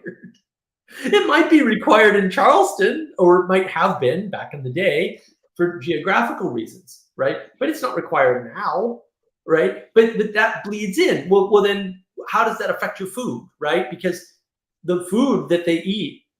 So in South Carolina, there's the uplands, the midlands, where I live, and the lowlands, where Charleston is, for example. They eat totally different food. Why? Because they're on the water and I'm not. That's one factor, right? The lowlands are considered the poor section of South Carolina. There's a lot of snobbery around that. Let's not go there, right? And then the the people that lived there just had access to different foods, and the good foods would get sold, and they'd get the crappy foods, right? Which are now all the rage, by the way. If you go to Charleston, you can eat snail and all kinds of poor people food that would normally taste gross, but they learned to make it taste good, right? So geography affects all these things. It affects how you build your houses. It affects it affects what things you pay attention to. It affects how you eat.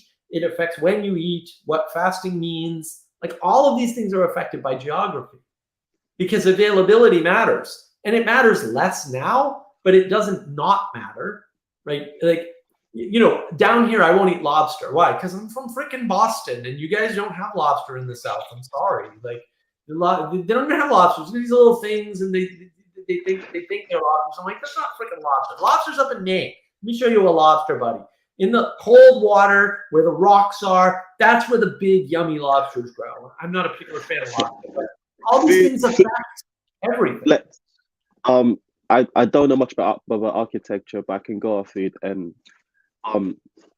I'll give you England's a very unique example of this culture war of established culture of geography of the people from the land and the quote unquote invaders, the people that immigrants, and it's become a mesh pot of just really cool but also like really weird culture. London, for example, is very cosmopolitan. It's just everyone from everywhere, but at the core of it, you've got a very thriving, like a unique Black culture, which is a unique mixture of Caribbean and African immigrants, and the way that culture is developed. Like I moved there in 2007,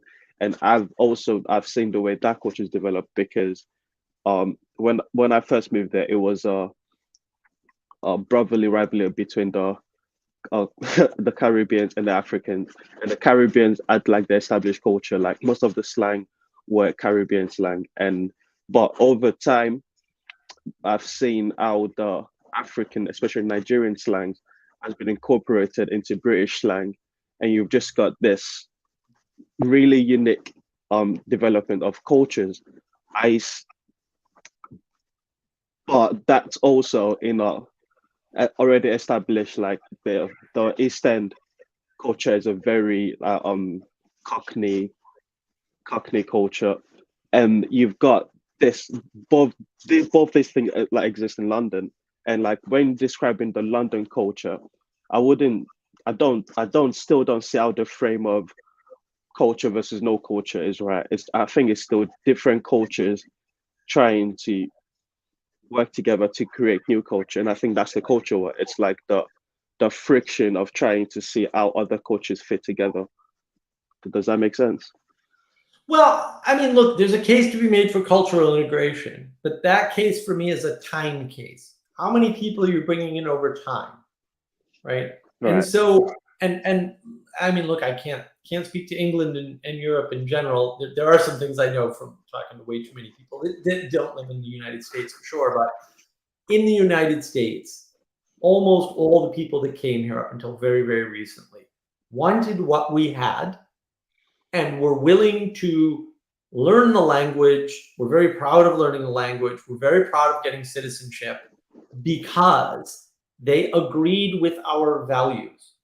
They did not come here to get what we have. They came here to do what we do in the way that we do it. In other words, they came to this country for the purpose of becoming American.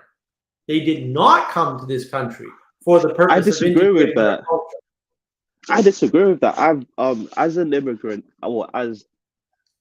and the son of an immigrant, and also I've got like family who are immigrants in America, and like I can't speak for all immigrants. I can speak for most Nigerian immigrants. The mindset isn't let's go to America to become American, to become American. It's a lot more pragmatic than that. It's our the the opportunities back home are so limited. Where can I? What looks like the place that affords the most opportunity? And it's the free countries. It's like the Western countries. It's America. It's Right. England. It's Sweden, and like it's just let me get out of where I'm at to find myself in a better place.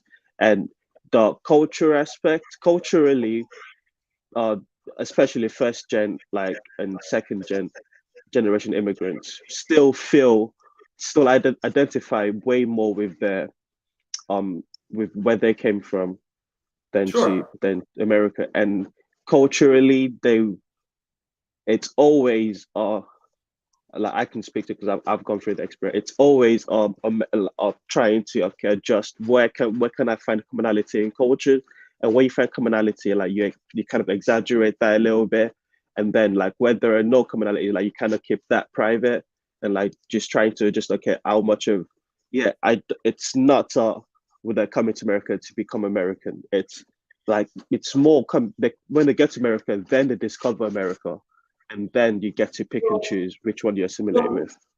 So here's one of the differences that's actually in the data. So if you look at why people choose, people who can get out, right? People who are poor who can get out, why they choose to go to America instead of Europe, there's actually a real reason. Like there's a real difference between these two sets of people.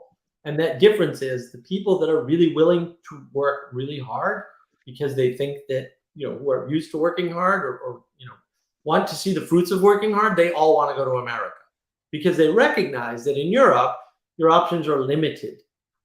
You'll get to the average pretty okay in most countries, right? Unless you're Muslim in France, then you're screwed, right? But on average, you'll do pretty well, right? You'll do pretty well because those European countries will bring you up.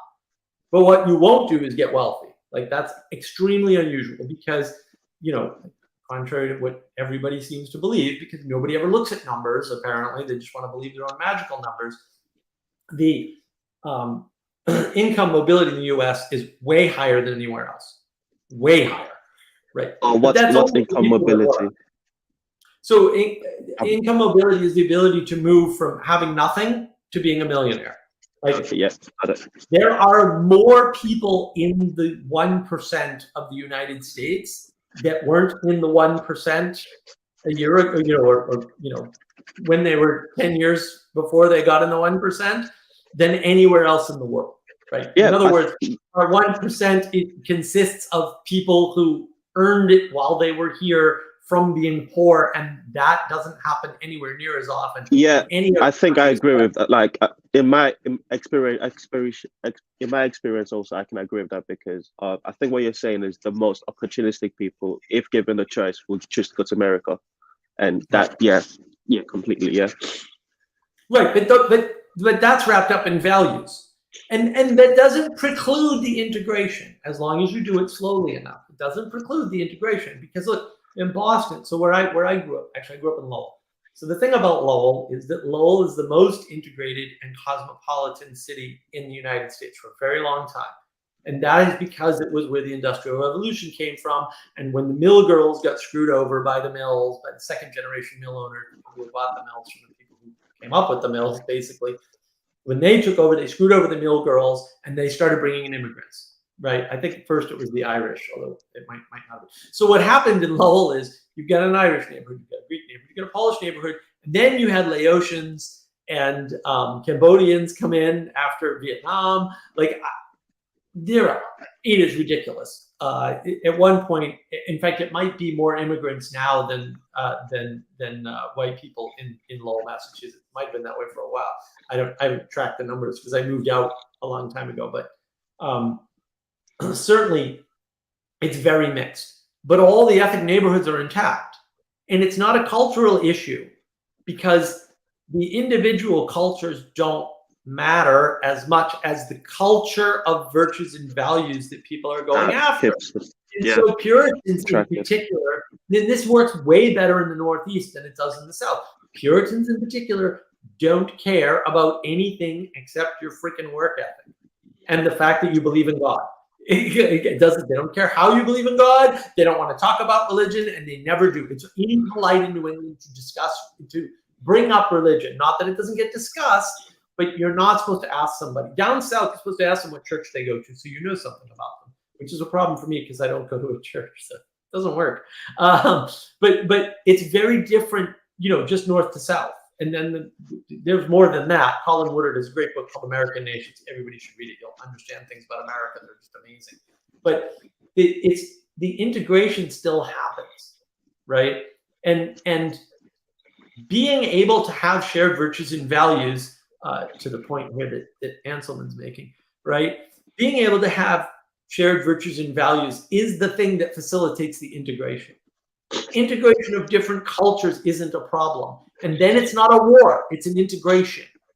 The thing that's a war is when you're denying where the culture came from and trying to replace it wholesale with something else. That causes the war. Okay, I think I'm understanding you better. So the comparing America and the UK is helpful in this because America is a lot more it's a lot more welcoming and accommodating for like a lot of many different cultures, subcultures, so to speak, because the underlying culture is set up in a way that affords that. It's like you said, if you're working hard, if you've got this set of values, the culture affords the opportunity to move up, and as long as that happens, all the cultures there will feel comfortable. Okay, I can get ahead. Whereas the complaints from the people that are classic xenophobe in the UK is their complaint is like, where is this culture? Because it's instead of integration, it's been a replacement job, is in their opinion, and you can see that it's not. Yeah, but I still don't say that's culture versus no culture, unless you're saying, okay, or you're saying culture. When you say culture, you're saying the culture that affords other culture to be able to thrive in the. Well, no, I mean, look, and look, most of Europe, with the exception of the UK, actually is a monoculture. Like the French are explicitly monoculture. Like, you have to speak our language our way, or else you're not French, and screw you, French Canada. Which I'm half French Canadian, so screw the French. That's what we say. That's why we left. We didn't want to be a monoculture, right? We wanted to actually go out in the woods and hunt beavers for some odd reason. In America, we have a lot more space, so it's a big difference. But also, we were born of, everyone in Europe hates you. Come here. Like, that was literally the founding of our country. Your DNA, yeah. Like, actually, like, nobody disputes this. Right? They got kicked out of England. They went to the Netherlands. The Netherlands said, we're progressive, because they were, right? And they were 10 years ahead of the US in a lot of things. And then we'll give you a boat and fund your expedition. And England felt that and had all the land and said, yeah, we'll sign a document. As long as you stay out of our country, you can have your own land over there and be subject still, because we like taxes. And that's what caused the whole dust up with the revolution ultimately, right? But having the shared religious virtues and values meant that the different Puritan groups, the Shakers and the Quakers and all the other crazy groups that came over, could get along, because they had this implicit agreement that the important thing was, your faith to God, or something roughly like that. This is an area of history I'm not well read on, because I just ignore all the religious stuff. I'm going to kick all the Christians off my damn channel somehow. This is how it's going to be. So it's different. Good luck with that. I know. It's different in England from the rest of continental Europe. And it's different in the United States entirely, because I made this argument with Adam on my channel on this French Revolution video that we did. Right, there's a progression of change from continental Europe to England, right, which became the UK, right, to the United States. There's this change in how the full underlying philosophy about how the world works actually rolled out, and it's a change. And I think the part of the change is this tolerance around, well, as long as we share enough religious virtues and values in common, we can integrate cultures just fine. It's not a problem. and that has proven to be true for the most part. What's Anselm on about? Folk from the Caribbean and parts of Africa are Christian, even Anglican. Yeah, well, they are, and they get along well here, right? And it's actually the people, so the immigrants from Africa who come to the United States do way better than the people who are already in the United States. Yeah, I think just to speak to what Anselm is both of what he said, shared religion. I don't know if it's shared religion, because in the Paul van der Klee definition of religion, it's which religion. So the secular religion, I think, is more affording to than like but also I think Christianity plays a big part, because America, more than most country, as like the Christians have fought back a little bit, sometimes in very, very dumb way. Oh, Jacob, hi Jacob. Hello. Sometimes in very dumb ways, but the Christians are still fighting, they're still engaged in a culture war. In most of the rest of the West, they've just like retreated and are just, like either very accommodating or just not engaged in the culture at all. But American Christians are still engaged in the culture. But I think the secular religion, the religion of everyone's welcome, is that's what the UK has. It's a case of, it's very accommodating. It's like come as you are, and we'll ignore the fact that there are changes that are happening to like communities because of immigrants, but it's fine. If you bring it up, you're xenophobe or you're racist. That's just the game of how the culture war goes. But I think the shared religion, if the shared religion is secularity, yes, it works. But the problem with that is it's the secular game is a very public game, and then privately people still hold on to their smaller religion and they're still engaged in that, and that's still a factor, but it's just not allowed to be said publicly in the secular religion. That's funny because I didn't know what you guys were talking about. I was just preparing I'm going to do Why Protestant Theology is So Bad, Part 4. And it's going to be, it's going to be, and because he's kind of lost his mind over this Christian nationalism stuff. Like, I was just watching the video he made on Christian nationalism, and it's the first time I've heard him stammer. I don't know. Do you guys listen to Doug Wilson at all? No. I've seen a few things, but I've not done a deep dive. He's usually brilliant. I mean, I love his essays. He's a really funny and intelligent guy. And he put out this video. Well, it wasn't on his channel, but he put out this video that I was just laughing at yesterday. And then today he released another video where it's a react video. So it was a live react video, but he was just stammering. And it was a response to something on the Babylon Bee, which I hadn't seen. But that's always a bad start. If you're making a video about something the Babylon Bee made. Well, it was a Babylon Bee interview. But okay. No, the Babylon Bee actually puts out good stuff, I think.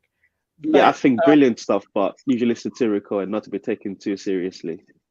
Their interviews are pretty serious. Yeah. Their Elon Musk interview, I if you haven't watched it, definitely should. I did check that out, yeah. But so he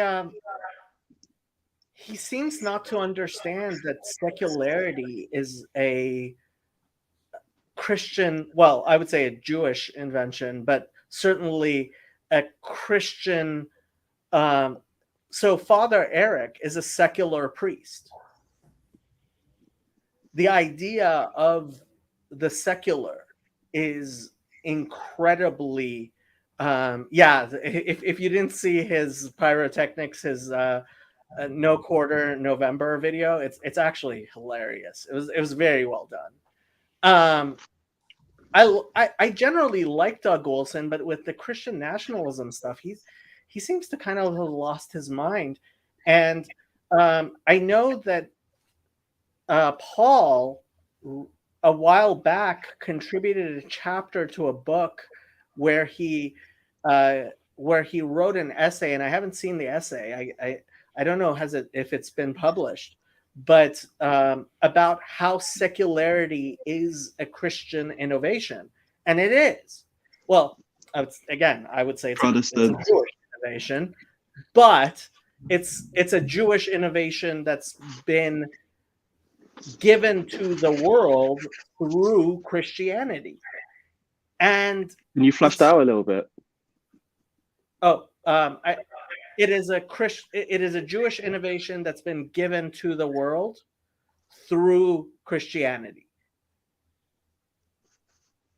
And so it's just really weird to see Doug Wilson just engage so poorly. But again, I think it goes back to the ultimate problem with Protestant theology, which happens every time, which is no matter how smart you are, you're always relying on individual people as opposed to a large number of people over a large amount of time. And the video I was going to make fun of, right? He's talking about theonomy. I don't know if you've heard of this word theonomy, but it's another way of saying theocracy, the idea that you make laws based on what God wants. And like he's having this discussion with this other Christian about how you go about making Jewish law, he wants to say Christian law, but it's really like they were trying to reinvent the Talmud, and I was just sitting there cracking up. Yeah, I don't find the secular religious frame compelling. I mean, I think that again, the problem is that people mix up the idea of religion with something, something optional, right? Because the post 1530 definition of religion, that's when the definition of religion changes entirely. And nobody before 1530 thought of religion the way we think of it today at all. Like it just wasn't in the ethos, right? And when you try to say something like, well, there's a secular religion, you destroy the ability to communicate ideas entirely. Religion is inevitable. And the real question is, do you understand the religion you have or not? Secularity is the denial of a religious frame. But I don't think that's possible. Okay, the modern definition of secularity, which I think is the bad definition. So when we talk about the profane, right, we say something is profane, and this is, again, bad Protestant theology, is the idea that which is profane is something that should not exist. Mm-hmm. And that's not how Judaism viewed it from the beginning, and that's not how Christianity viewed it for a very long time. Right. And then you have Christians coming, and I didn't notice that this was the exact argument Korah gives until but it is the exact argument that Korah gives to Moses, and Chazi pointed it out, like, hey, we're all holy, everything's holy, right? And this idea, once everything's holy, then nothing's holy.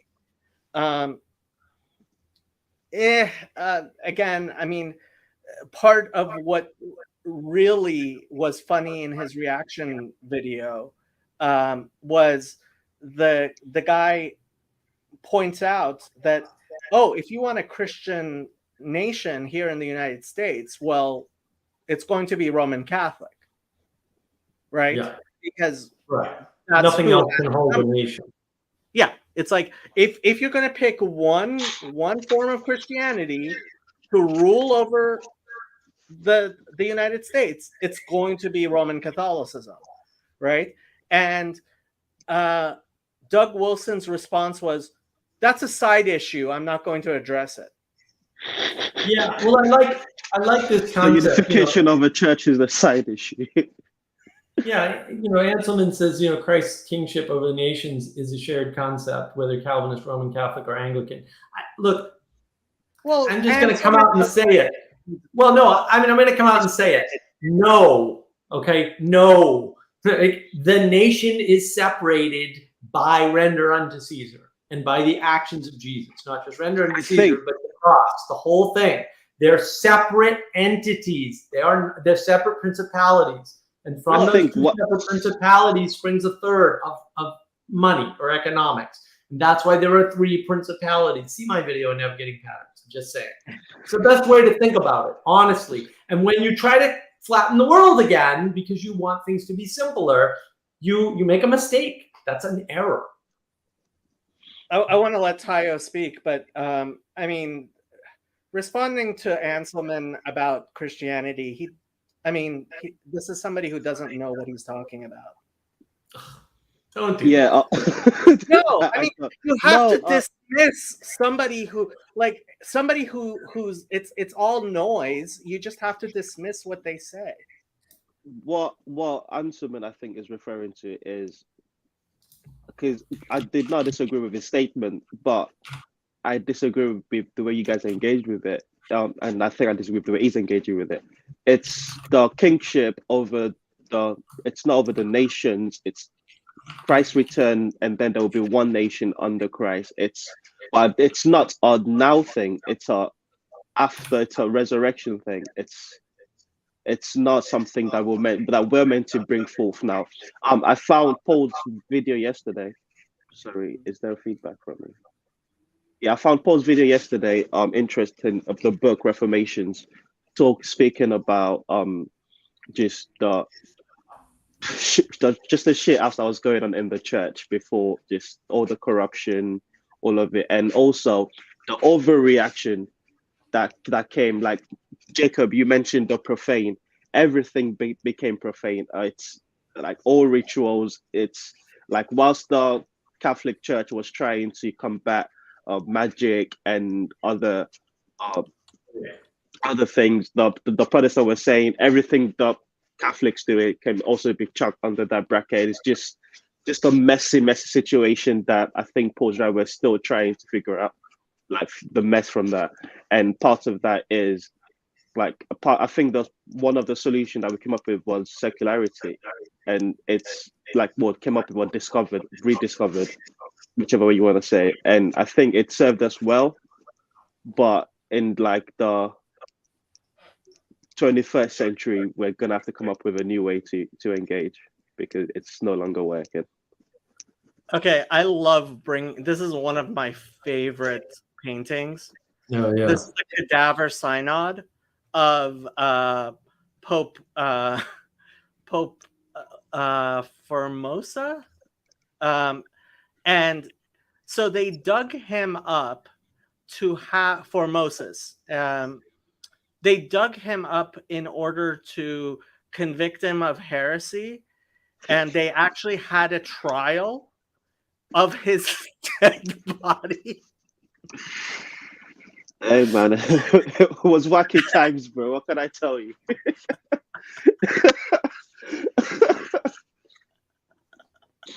And they convicted him, and they I think they beheaded him and cut off his fingers and threw him into the Thames River, or like the Tiber River or whatever. And it's like, there are sometimes you just have to look at the history of the church and realize that if you want proof that Jesus isn't the Messiah, look at the church. I would say to the contrary. look at the church still standing despite all of this messes, and that is proof that Jesus is the Messiah. Because it's that framing. It's that framing around the religious religion as such that's so problematic for me. It's like religion is inevitable, and either you understand which religion you're engaging with or you don't. Right. So the secularity, right? The idea of the profane and the secular actually requires you to recognize, okay, this is holy, this is profane, this is religious, this is secular, right?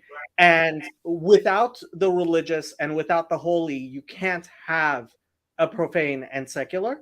Right. But what is important, and Protestants don't understand, is without the profane and the secular, you can't have the holy either, and the religious either.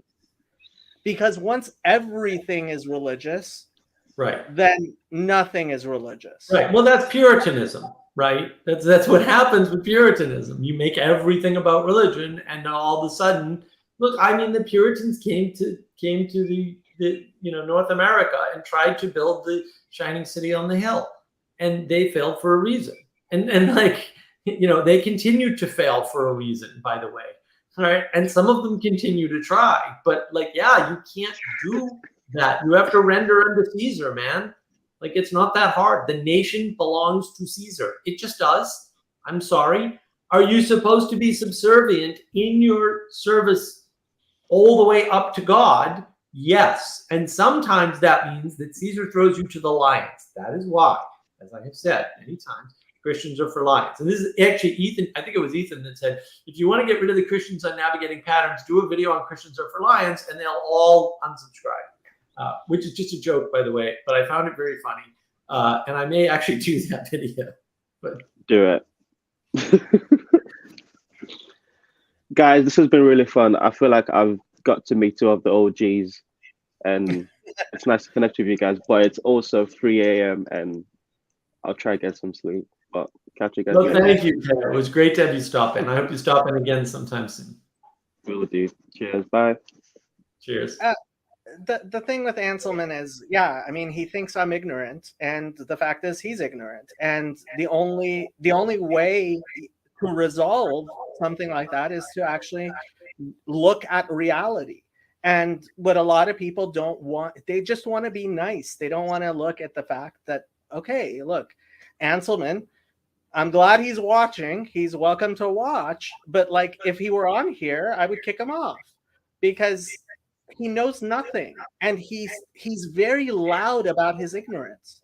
I don't care if people are loud about their ignorance. I hope they are, so that no. I want. Well, look, when people are loud, ignorant, they're ignorant loudly. If you don't call out the fact that they're spewing, you're going to have more noise. Jacob, calm down. You're overstating all of this. I am happy to engage with Anselman precisely because he is a good faith actor, and even though we disagree, I don't think he's exactly ignorant. I think he has. No, he is exactly ignorant. See, this is the problem, Mark. He is exactly ignorant. He knows nothing. I don't think that he certainly doesn't know nothing. It's bad enough. Overstatement. It's bad enough that when he says things, it's look. Am I loudly ignorant and a bigot? You have to decide either truth. It's funny. Like Anselman, who thinks. He also thinks Father Stephen DeYoung is ignorant and doesn't know what he's talking about when he's talking about Christianity. And when I talk to Paul Vanderklay doesn't think I'm ignorant about Christianity. And when I talk to Father Eric Seitz, he doesn't think I'm ignorant about Christianity. So you have to decide. Either Anselman's right or I'm right. You can't have it both ways. And this kumbaya, I agree with the kumbaya stuff, right? And this is why I don't get into theological discussions, right? Because I'm not interested in theology. I think it's a bad game. Like, actually, it's the most important. Well, no, we're going to use science and the tools of science to justify our religion. That's No, you're not not. theology. And why No, are you no, no, bothering? no, no. You're just plain wrong. That's not theology. It is theology. It's all propositional. No, it's not at all. I don't know what part of theology is not propositional, but if you can explain that, that All would of be it. great. If you are talking, All of it. there are parts which can be. So when there are certain facts which underlie theology, but theology is about all of the things that aren't propositional. Oh, I appreciate that. I like having fans. Look, again, the way that people are using theology now is to make these scientific justifications for their religion and for their religion and over other people's religion. And I think that's all dumb. Like, I think literally that's all stupid. I'm not saying there's no place for it, but like, why are we playing that game? There's better games to be played that can help people, like by going out and helping people and not worrying about whether or not this Protestant denomination or that particular splinter of the Catholic Church is correct or wrong on a certain issue. Like, this is all wonderful, but it's also esoteric and unimportant to helping people in the world that I just can't see the use of it. It's so funny to hear you say that, because you agree that religion is foundational to everything we do. It is, and theology is not foundational to religion at all. Like, it just isn't. And it can't be, because again, you're setting up this trap about, well, then the only people who can engage in religion have to be able to engage in theology, and then that now you have an IQ. No. And No. I disagree. You no more need to engage in theology to engage in religion than you need to know how to code in order to use a computer. Well, then good. Then almost nobody needs to know how to code, and almost nobody needs to know anything about theology. And why are we discussing it? Like, it's still the same argument. Like, it doesn't change the argument at all. Because what we're doing here is application development. I don't know what I'm doing, but okay. I mean, if that's what you're doing, That's what great. I'm doing here. But this is why I don't discuss theology explicitly. It's not interesting or important to my project. There's no overlap. Like, your theology is yours. Have fun with it. Go argue it with somebody who's read theology stuff. I haven't. I do. Right? No, I don't. I haven't. I haven't read any of it. No. My channel is mostly theology. Well, your channel, right. All I'm saying is that's not my project. That's not my channel, right? And that's why I don't discuss it, and I don't claim to be a theologian. Like, and I don't think the discussion of theology is actually all that useful at the end of the day, because you just end up fighting over denominational issues, and you're not looking at what you have in common to engage with, which is a much more interesting conversation to me. Like, what can we do that's good and engage with doing the good in the world, right? And yeah, I mean, look, yeah, in some ways, theology. I like this comment, right? Because in some ways, theology is arguing over the narrative and not arguing over the participation. And I'm all for a narrative order, but nitpicking the narrative order is insane, because that's a game that never ends. And there's participation long before you need to play that game. And I'd rather focus on that participation than to focus on the rest of that stuff that's not necessary. See, this is where I disagree with Vervaeke the most. I think he's trying to have a religion that's not a religion, and frankly, there's a reason why there are no religions that are not a religion. Well, you look, that's one of his projects, and he neglects it because he doesn't want to lead it, because he's afraid of it, and he's given his reasons why. He says, basically his real excuse is cults of personalities fail because the last cult of personality that tried to do something like that failed when the guy died. And I was like, well, yeah, but that just says that what the guy had was garbage because it couldn't outlast him. Like if you build something that's not bigger than you, then when you die, it goes away. Really, this is shocking. Like, oh, who would have seen that coming? Right? Like these people, really, it's like sometimes these people just say stupid things. I'm like, you gotta be kidding me. Like, how didn't you see that? And so rather than blame the fact that the guy didn't build a good system that could outlast him, he blamed the fact that the guy died for the reason why the system didn't last. It's like, how did you get that exactly backwards? And like, how do you know how to breathe? Like, what's going on? Like, why are people getting causality exactly backwards? Which system are you talking about again? I forget who he quotes. It was some guy, I think in the 30s or something, that built, roughly speaking, something like religion that was not a religion.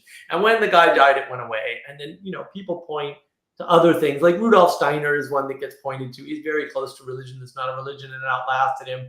But really, it's just a corrupt, lame version of religion that's not a religion. I ultimately don't think it's possible. I really don't think. No, I think that the whole thing is stupid. Like, ultimately, if you wanted to take a scientific approach to this, not that I think that's particularly interesting, but if you wanted to, and you took mathematics seriously, you would realize that technically speaking, the fact that we have any religions at all is a miracle, all by itself. If you look at the number of religions that have been started and failed, and you realize how rare it is that they last any time at all, technically, it's statistically impossible to have even one religion. And therefore, religion is a magical, non-technical thing. Ultimately, I think you should go after the Lindy effect. The religion that's been around the longest is what you should go for. I like this. That being said, I think the religious people would disapprove of somebody building a religion around Neon Genesis Evangelion or Final Fantasy. They do that now. Like, this is happening all the time. I mean, this is why I don't think it's a culture war. Like, you could say there's a religious war going on, sure. And in my, the pattern of religion video on navigating patterns, that is a case that I make, is that BLM is a religion, and it is fighting with the safety religion, which is the religion of the fake news virus shots and all that nonsense, right? Which is fighting with the climate religion for souls. They're fighting for souls. That's what they're doing. They're fighting for the normative order, if you want to use that three ends of the three ends outline of order, right? It's a fair way to do it. Are they compelling narratives? Well, and that's the thing. Like, this is what the difference between cult and culture, roughly speaking, right? The difference between a cult and a religion. Are they narratives that you can live within, right? If they're not a narrative big enough for you to live in, then they're parasitic and they become a cult. And if they're narratives enough for you to live in, are they big enough for you to live in and thrive in and continue the narrative? And then how big does that have to be? Well, Judaism seems sufficient because it's been around a while. And Christianity would say they have a better story, whatever that means. Like, I don't know how to measure better at that point, right? And the Muslims would say they have a better story. And the Buddhists would say they have a better story. And they'd all probably get into the quantity game of measuring how long they've been around or how many people are part of it or, whatever, right? And that's fine. And that's why I don't get into theology, because, like, who the hell cares? They have enough in common that there's enough going for the good. And if you can contain them instead of allowing them to try to take over the world and universalize, because that I think is bad, then it's not a problem. Like, the Jews have no problem coexisting with the Christians for the most part. It's not an issue. And that's a good thing. And that's what we should be focused on, instead of focusing on the Protestant ethos of splintering and dividing and arguing and theologizing against one another in this big battle of theology. Theology. Okay.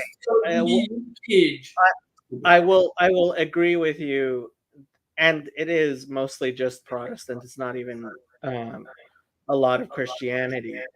That, yeah, they are so over focused on supposed theology but part of the problem there is that they're so strict on their theology that nobody wants to discuss their theology. Like, this is something that I hear Protestant pastors talk about a lot. which is nobody in their church wants to actually discuss theology because they're afraid of getting kicked out of the church. Right. I noticed that too. It's all the Protestants complaining. And usually it's not even true, right? Or maybe it was true for their church, but it wasn't true for any of the other churches around them. But there are always issues, it seems, in Protestant churches where there are things you cannot discuss. And I like the way Father Eric was talking about it before, where he's basically saying, well, look, if you go to your priest in private, it's not an issue. Yeah, if you stand up in the middle of Mass, it's a problem. Well, you wouldn't do that as a Catholic anyway, though. Like, yeah, Catholics have a safeguard against this stuff. Getting kicked out of a Catholic church is really difficult. See Nancy Pelosi. Yeah.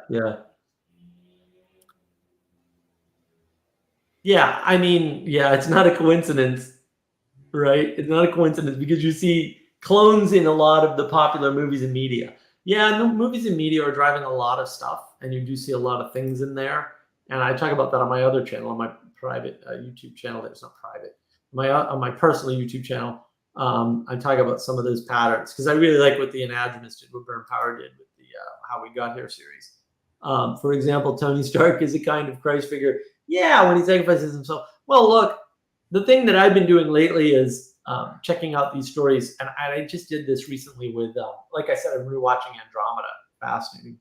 Episode 2. Like, wow, meaning crisis all over the place. And meaning crisis solved. Like, it's hysterical. I rewatched Tron Legacy. I love Tron. I own it. Very unusual. I don't own any movies. I own a handful. I own Tron Legacy. I rewatched Tron Legacy, and then new tool upgrade. Didn't realize I had this new tool upgrade from Peugeot and engaging with all of you lovely people in this corner of the internet. And I went, holy macaroni! The reason why people like this movie is because there's the Christ, a motif, and there's this other pattern, and right. So you see these patterns because they work. Like, I mean, there's something to so if you watch my video on story, narrative, and archetype, the story is the implementation, the archetype is the template, and the templates point to the archetype, right? So it's story, narrative, template, archetype is sort of the pure Platonic form or something. The eidos. I like eidos better. And so any number of stories are possible, but the only ones we resonate with are ones with narrative components in them, ones that are pointing up to that narrative template or that embody pieces of narrative templates, or however you want to frame it. Doesn't really matter. I know it's sloppy, but it's okay to be sloppy, right? The stuff that fits narratives, good narratives in particular, and we can argue about good narrative later, that's the stuff that's popular. And then you see these patterns in those stories, like the Christ, the resurrection, you see redemption, right? You see failure and hard work and attempt, and then eventual success. These are the hero's journey, right? Which Campbell honestly doesn't understand his own work. No, really. I was shocked when I found that out, but I watched interviews with him on TBS, and I was like, holy shit, dude. You don't know your own work, you muppet. That's valid. But there's way more than that. That was way deeper than like Campbell was talking about. Campbell just scratched the surface of this stuff. Good stories follow narrative patterns, period. And bad stories can follow good narrative patterns, but try to put a good spin on a bad narrative. So for example, a lot of people don't know this. In the Matrix, all the people are valuing freedom over comfort to a ridiculous, absurd degree, which is part of the reason why the movie doesn't work, right? Because it's basically telling you these people would rather not have a home, live in the sewers of dead cities, not dead cities, the sewers of dead cities, right? And be constantly chased by the evil technology monster. That's what they would rather do than be slaves, effectively. Right, than have any form of slavery at all where they were cooperating with the system. Of course, ultimately, a new cooperation is arrived at as a result of Neo becoming Neo and all that.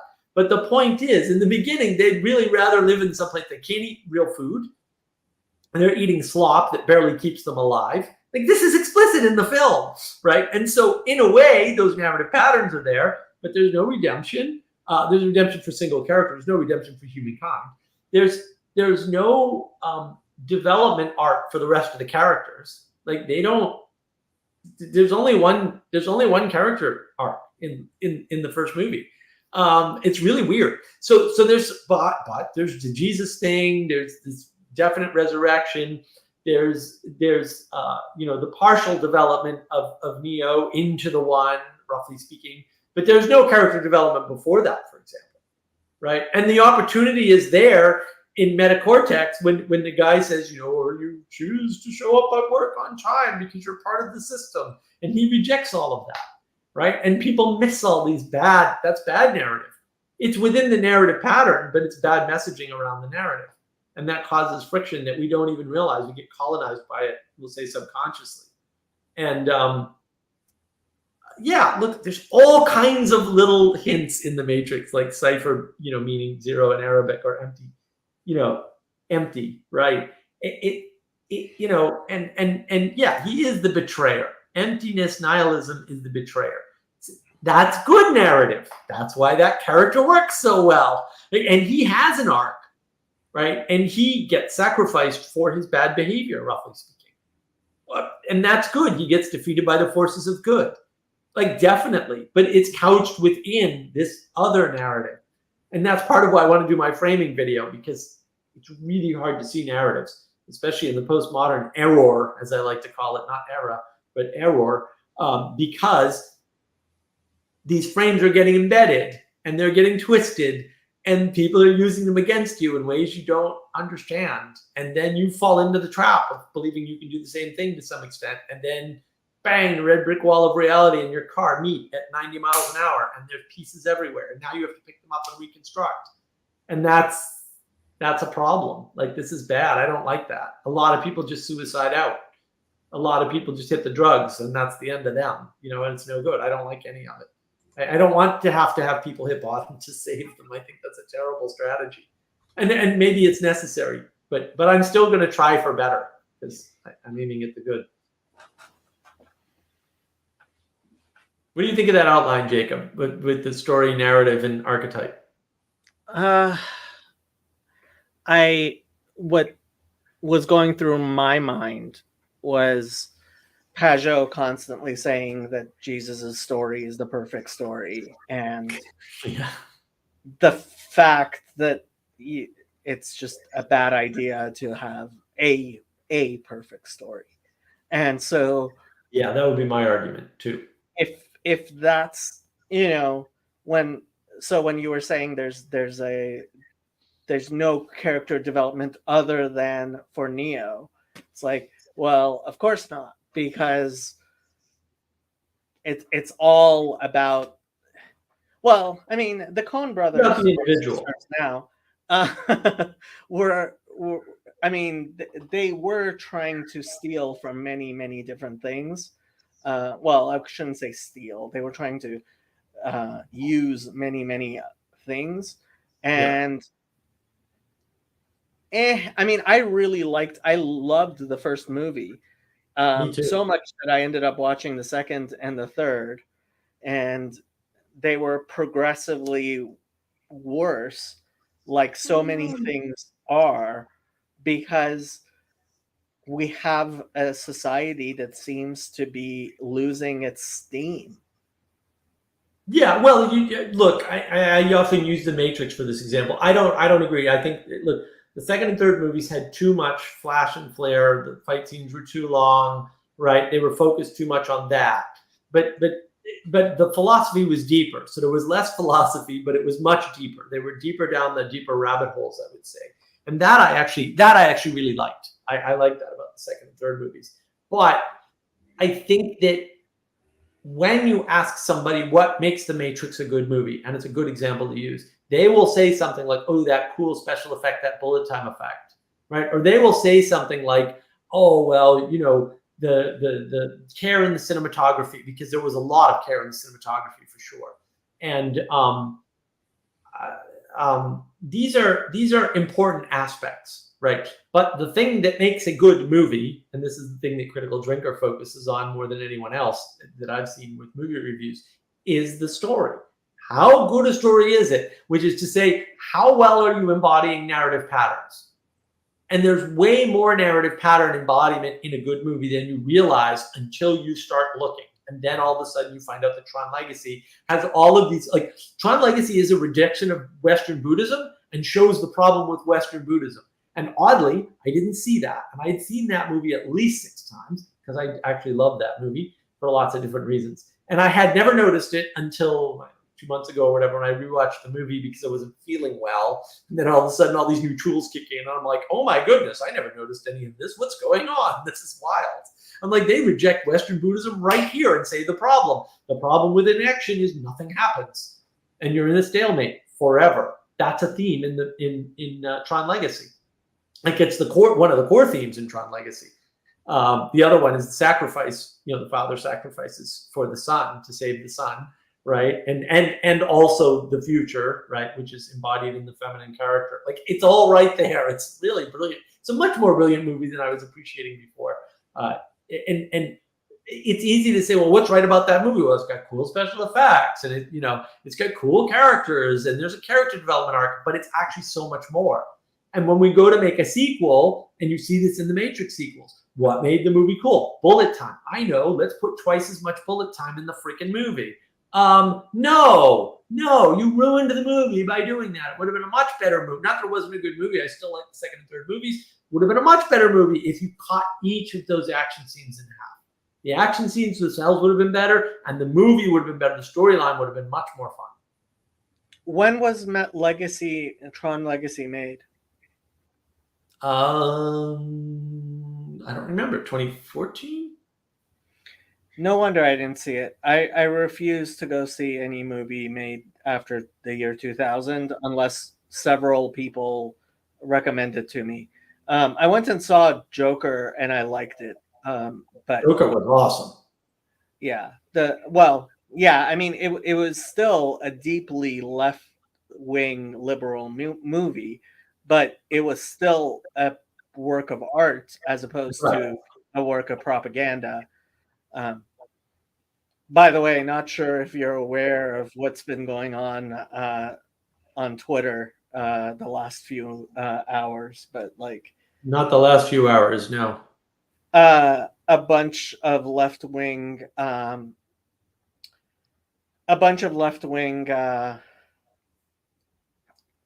journalists were able to get themselves apparently they deliberately did it, at least if that tweet that I saw was real. They got themselves banned. Keith Olbermann apparently he's apparently perma-banned because he coordinated it, because he wanted to so Elon Musk's new doxing rule since what happened with his son yesterday. Yeah. So they deliberately went against it by posting the location of his jet. And so he went ahead and banned a bunch of them, and they're all losing their minds. Yes. Yeah. Well, I'm not surprised. Plus, a lot of people don't realize this. There are a lot of people who believe, A, that the world works a certain way, so they have a model in their head, but B, that if they lived in that world, they know how to be the hero in that world, and they're desperate to be heroes. So what they're doing is they're trying to make that world real. Like they are trying to resurrect Hitler from the dead. No, I'm not being hyperbolic. They are, because they believe they know how to defeat Hitler and they would be the hero in that story. And that's like, people discount this entirely. I'm like, no. That's a lot of what's going on. That's actually a lot of what's happening around you, is people are trying to enact a bad world on purpose because they believe if they lived in that bad world, they would be the hero. And that's a lot of bad things that are happening. There are a lot of people who are trying to refight World War II because they think they could win it better. Well, and it's part of the collapsing, right? There's no evil in the world except Hitler, and he's in the past, so that's fine. but now I know how to be a moral and ethical agent in the world. And no, you don't. Like, you're a lunatic. Like, this is lunacy. I mean, this is literally like I am having so many arguments with people, like people that work at banks. I tried to explain to them about, the lawsuit and what happened with my house. And they're like, no, banks aren't evil. They would never do that. I'm like, no, banks are definitely evil. I worked at a bunch of them, and they would do that. So that was the other news that got kind of overshadowed by everything that's going on. Tucker Carlson apparently just confirmed that the CIA killed JFK. That's fascinating. As Douglas Murray says, we have a supply and demand issue for white supremacists. Yeah, we really do. We really do. Yeah, and that's the problem, is that if that's your narrative and that's the story you can be the hero in, then you want that story. If you think you know how to solve bread lines, you're going to try to make sure there are bread lines. If you think you know how to solve racism, you're going to give bricks to black people in their own neighborhoods so they can destroy their own neighborhoods. Like, we saw that happened. Okay, I love the fact you didn't even blink when I said the CIA killed JFK. Yeah, that was very funny.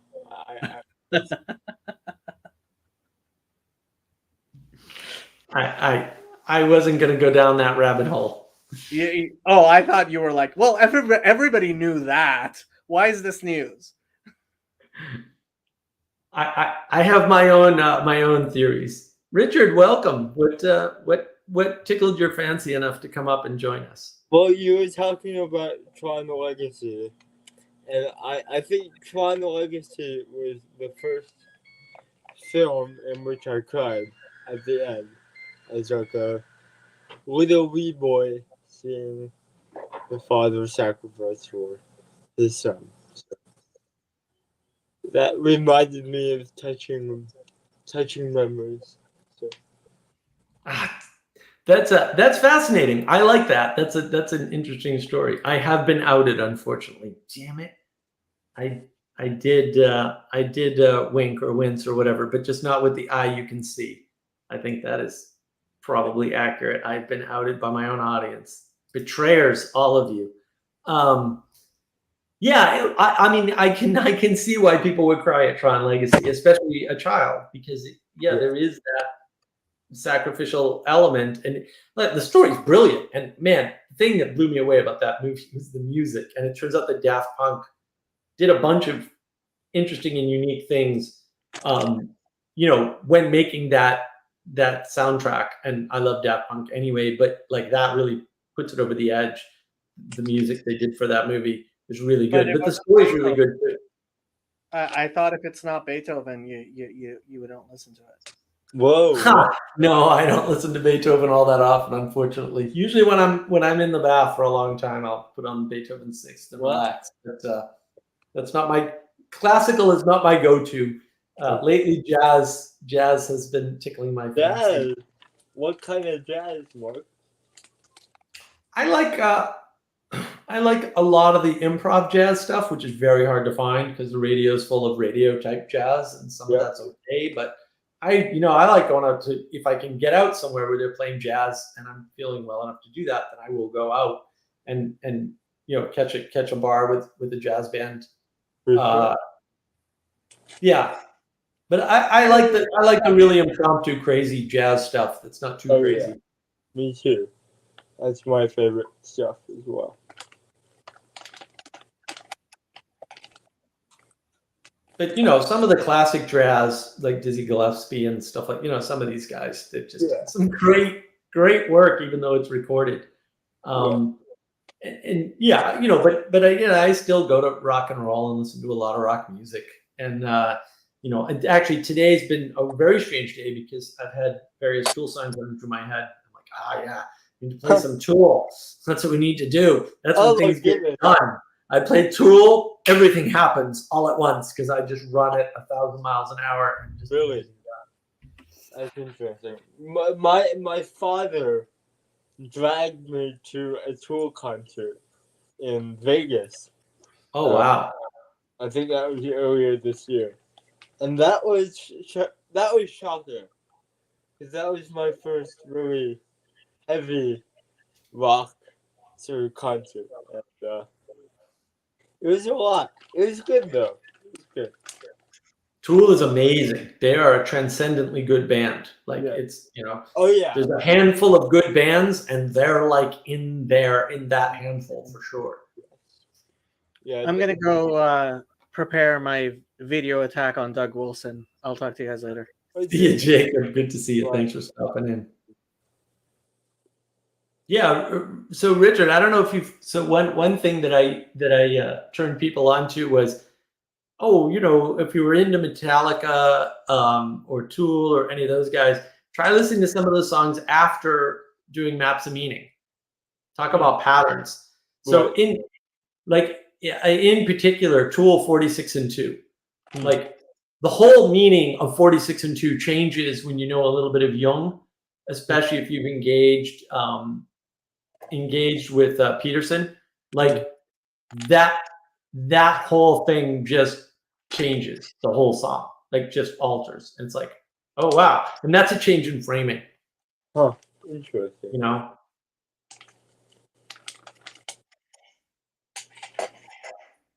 Huh. Yeah. I'll like to finish Massive Meaning and then do that because I only made it halfway through.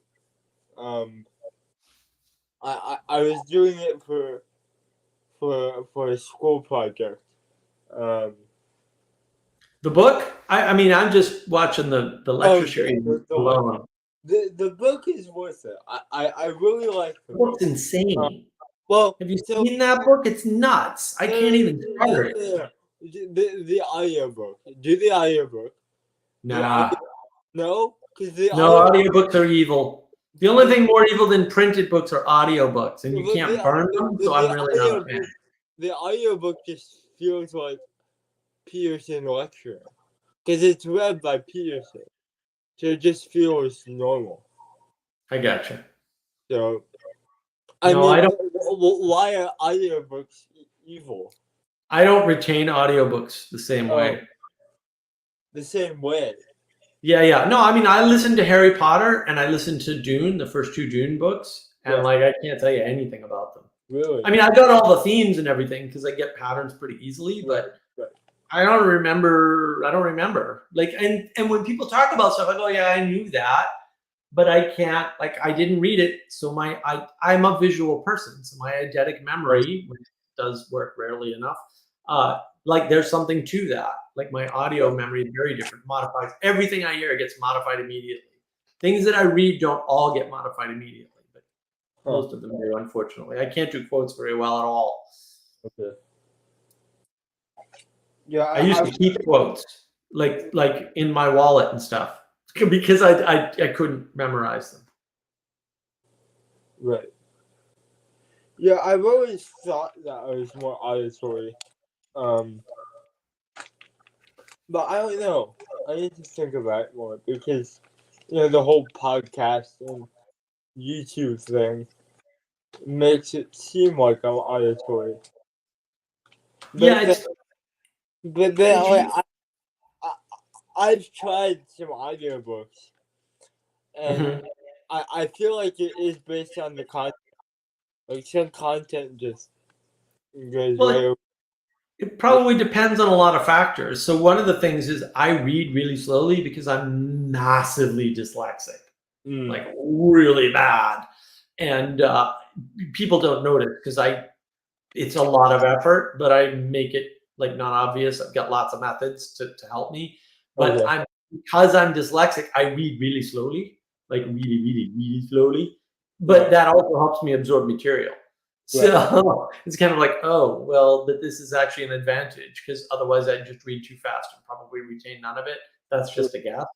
Although I read The Bridge of San Luis Rey when I was a kid because I had to for school the night before and write a book report. And I read the book.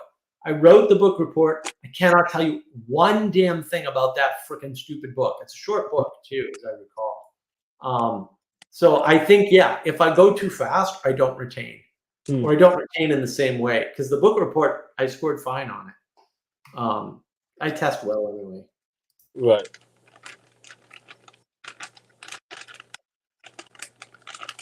Oh, here we go, Chris. You watch the Tucker report. It's an anonymous source from the CIA, and the files are still sealed. Yeah, after 1,000,000 years. Yeah, I could go on about JFK and conspiracy, but I don't think it's helpful. If somebody jumps in and really pushes me, I might go down that rabbit hole. But I don't think so. I don't think that's the pattern to be navigating at the moment. That is funny though. It's always people are always saying weird stuff. There was a good documentary that came out about that had really good evidence that was the case. They had really good reasoning for why, but it's always hard to tell.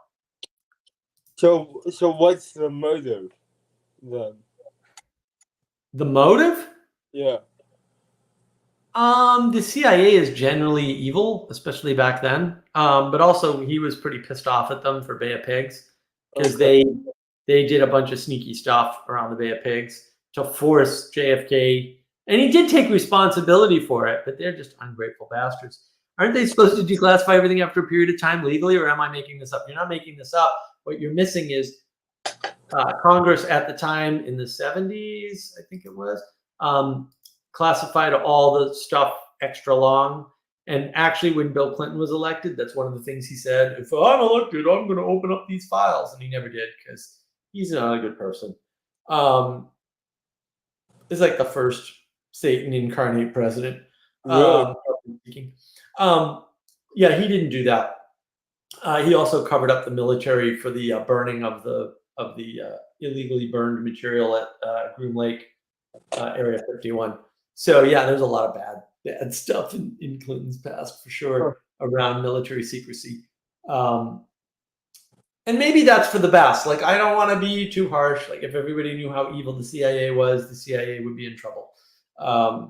So, although maybe now's the time because they have become excessively corrupt, in my opinion.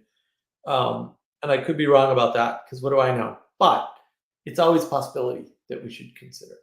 So it'd be interesting to see what comes out about that. Yeah, the thesis was cool because it was Lee Harvey Oswald was headed towards a CIA safe house. Mm-hmm. And that was run by the Cubans or something weird because there was this weird American-Cuban connection. And that I actually found really compelling because it's one of the holes in the story is, there are several, but one of the holes in the story was always, why was he going the direction he was going in when he was caught? Like, that makes no sense because it wasn't like he was going back home. And it wasn't like he was going to the Russian embassy. And, there were all kinds of possibilities. But CIA safe house makes the most sense. Oh, okay. Oh, we want to go to Snowden? Okay, yeah, sure. This is easy, okay? And I want to make this clear. Assange good, Snowden evil. Really not that hard. Snowden did not vet any of his material, did not make any attempt to do so, and got a lot of people killed. Therefore, he's a bad person. Sorry. Just is what it is. He also revealed stuff that everybody knew 2 years before, and that was how he got popular. And so I'm very pissed off about that. Like, Snowden these tech people that think they're smart and know things in the world, I'm not a fan. Because I've worked with too many of them, and most of them are complete morons. And some of them know a little bit of tech. But I'm not impressed by what you know about tech. Sorry. I know a lot about tech, like a real lot, like a frightening amount, like an impossible amount by all accounts. And yet, and not everything by any stretch because tech is endless. But yeah, I'm rarely impressed by tech people. Snowden strikes me as the type of arrogant tech bastard that I didn't like, that did a poor job. Not that he couldn't swoop in and save the day, but that he would wait until he had to. And I don't like that kind of behavior. I believe you get out in front of problems and you fix them before they happen when you can, which is ironic because I get hired a lot of times when people hit the wall and like, oh my goodness, my development team can't write software anymore without writing 1 million bugs. Yeah, okay, bring in Mark. He'll show you how to do releases. Everything will be fine. That was my bread and butter for years. No one does releases anymore, so hence no employment for Mark anymore. Even though I make software teams so much better, and it's so easy for me, it's like ridiculous. Snowden bad. He's just an arrogant tech guy. I don't like them. He didn't do good things. Nothing good came out of what he did. So and I'm not a consequentialist, but what he did was breaking a lot of rules, and he should have known better. And whereas Assange took actually a lot of care, and you can argue that he made mistakes or whatever, but you can't argue about his aim being pure, for example. Well, I'm glad you found that helpful. Yeah, and I have a very simple way of thinking about these things. So, and that I think is an advantage. Like I don't get complicated about, well, on page 93 of what Snowden released, it's crazy. Like you can always find a good in the bad. I'm trying to measure, bulk results, not exceptions. We're stuck in a world of measuring exceptions.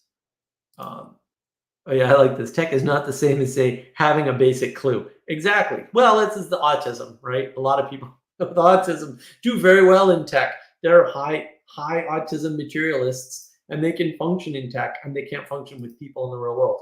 That happens all the time. That's not a trope. That's an actual pattern in the world. It's an interesting one. Makes sense. Yeah, same for a lot of scholarship, right? You see that with teachers. Like they're really good with the material, but they don't teach it very well because teaching is an art and it's really hard, and there aren't a lot of good teachers. In some ways, Salman Khan Academy, excellent stuff.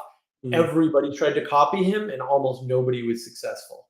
But he kind of single-handedly, almost literally single-handedly launched the whole online learning revolution. And yeah, his stuff is so much better than everybody else's who came after him. Yeah. And had better approaches. It's just insane. But he's a good teacher. And it's very hard to find good teachers. You can't teach somebody to teach, and you can't just teach people. And his teaching style is really good. I used to use Khan Academy all the time. I still use it occasionally. But I used to use it all the time because I just need to learn something. I'm like, okay, Salman Khan knows how to teach things, and he does it concisely. And I really like concision, so that's my thing. Yes, Khan Academy is the lifeblood of high school and college math students. I wish they had that when I was in school, man. I would have, but I mean, I'd still get to benefit from it, and like I took the first, big online machine learning course from Andrew Ng out in, I think it's Stanford. It's one of those crazy Western schools that otherwise sucks. But, I did that in a weekend because I'm a crazy person, and I absorbed it all. It was wonderful and it was very helpful. But the real value to the course, according to people who attended it, were the TAs and learning MATLAB, and I didn't get any of that, and I'm actually upset about that. But the limitations of online learning, you can either learn online with a bunch of people, or you can get personalized learning from the TAs in the classroom. This is why you pay the money, and it's not equivalent. Not that it's not good. Like I like online learning. I've done a ton more of it than most people. But it's not a panacea either. There's some downsides. You're missing stuff. The participation, for example, with MATLAB with a TA, that might be something, huh? Participatory knowledge. Who knows? But then you have Peterson's, what is it called? Peterson Academy for $4,000. What is it? $4,000 BA is what he's trying to do. What do you think about Peter Thiel's criticism that we have been overemphasizing STEM, absolutely, and underemphasizing humanities, kind of? So all the intelligent people went to STEM. Hey. I don't know about that. I mean, Richard's a good example of the people who can't make it in STEM going into humanities.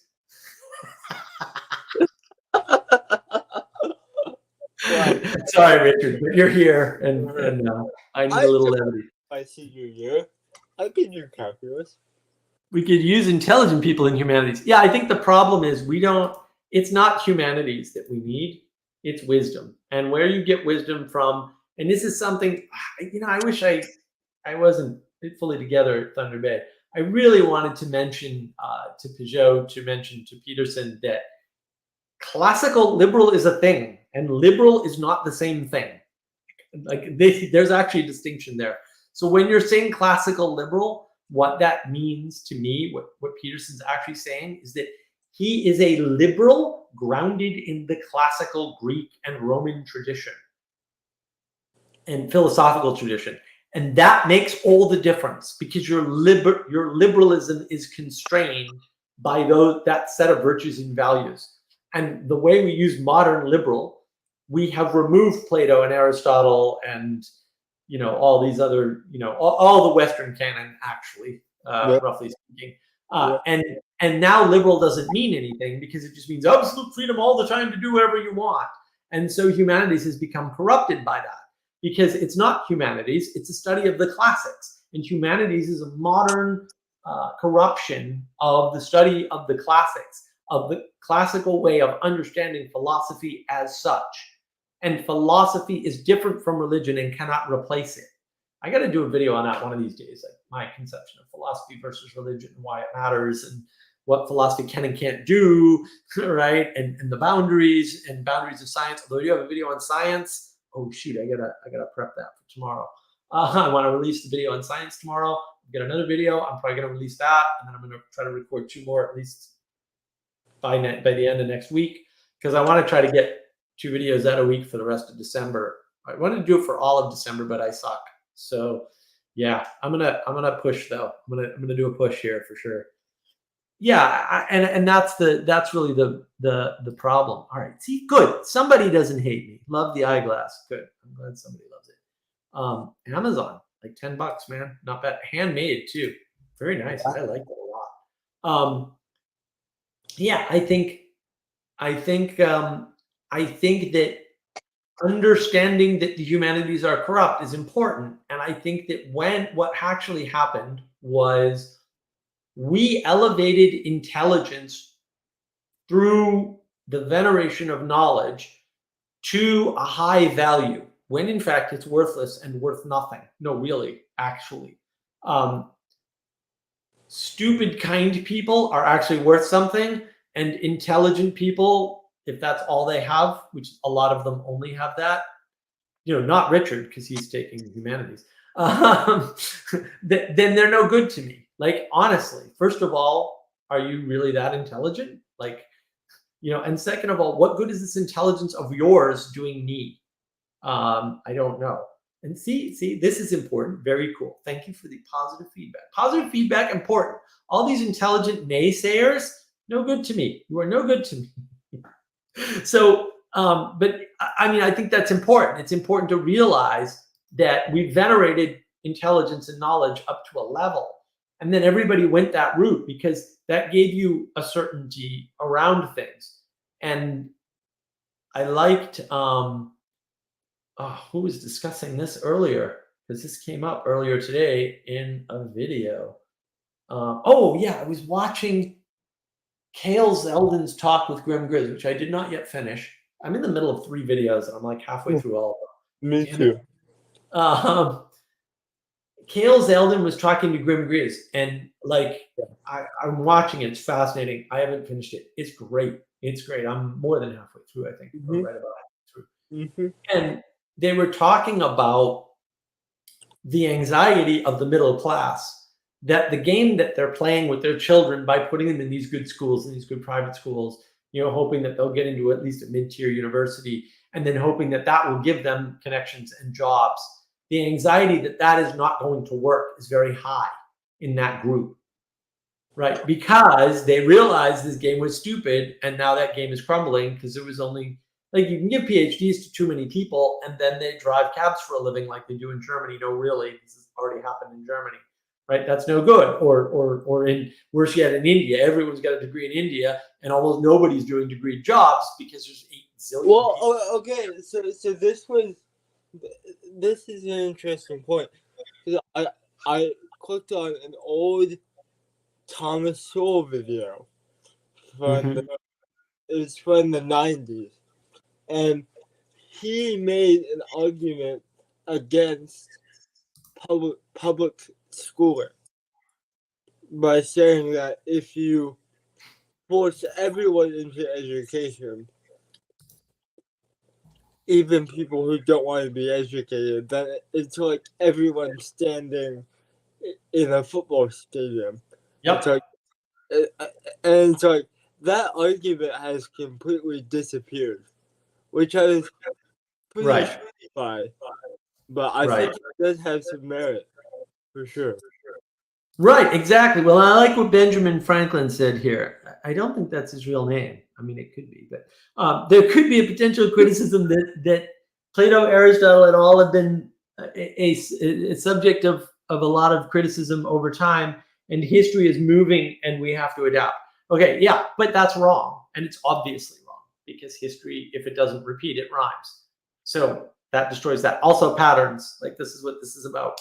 So the fact that Heidegger knew for sure, and Nietzsche probably knew and didn't quite admit it, but did indicate that they didn't get past Plato, is a good indication that Plato was just the smartest guy ever. Like honestly, like that could be true. I don't know. Yeah, or he was the first smart person to figure out those ideas.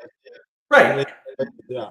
He got to the end of it, and that's the end of it. Like that's as far as you can take it, which is why Heidegger turned on Plato, right? Because he couldn't get past him, and he knew that, and he wrote that. Like he wrote that, he knew that, he said that, right? Like, and Nietzsche said very similar things, although Nietzsche was a bastard and didn't really admit that Plato got past him, and you know, maybe that's because it can't be done.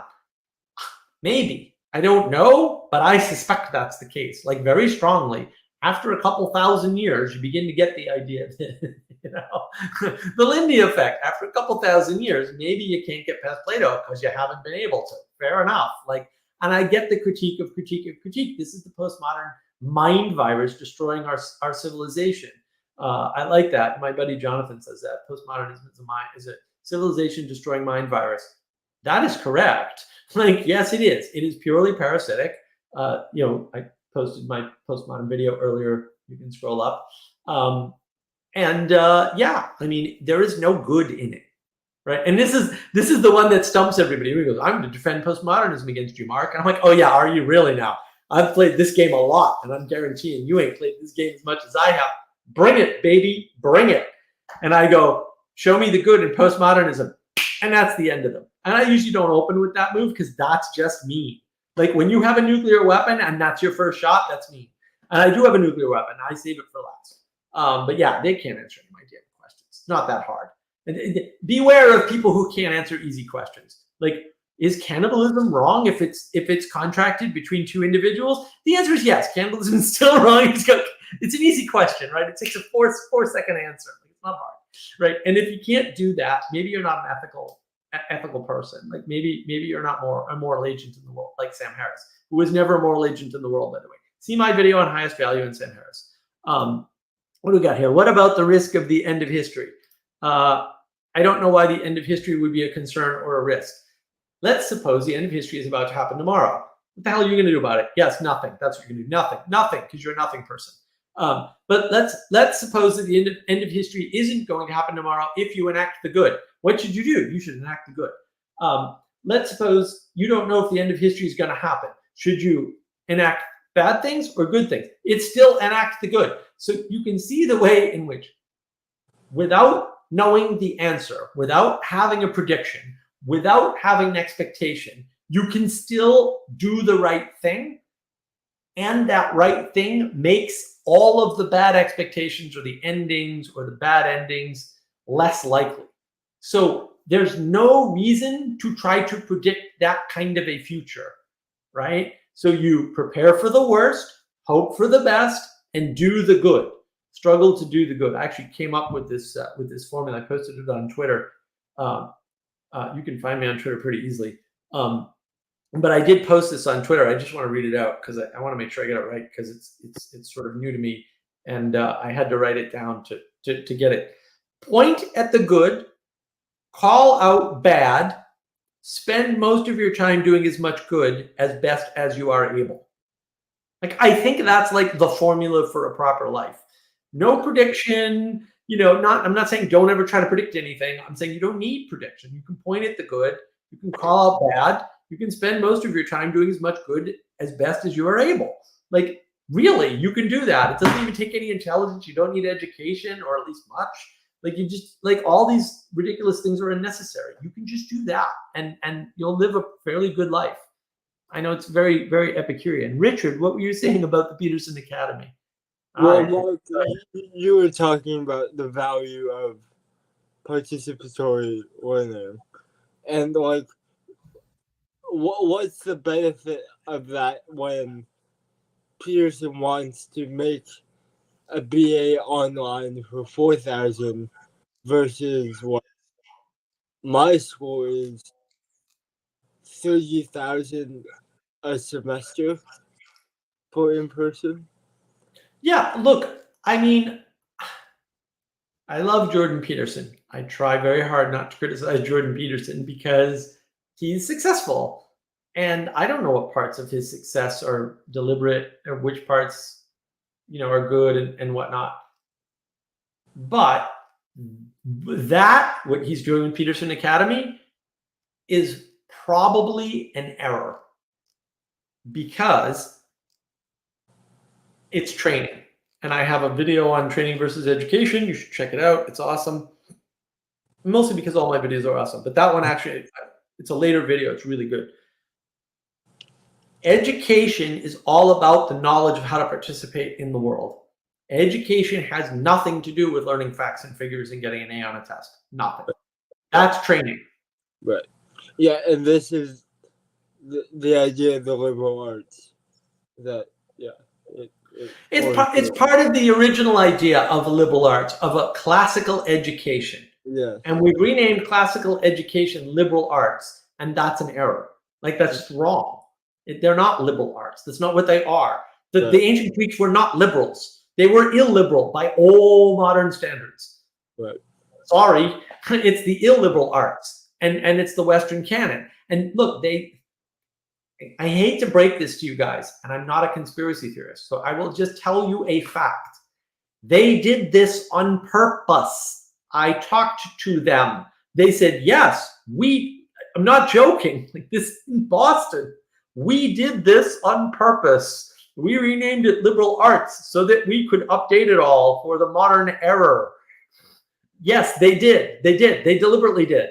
And this actually happened. It's not a conspiracy. It actually happened. I mean, it's a conspiracy in the classic sense of 9 people smoking cigar in a back room, except they didn't do it secretly. They all admitted they were doing this. Like, you can read it. It's not hard.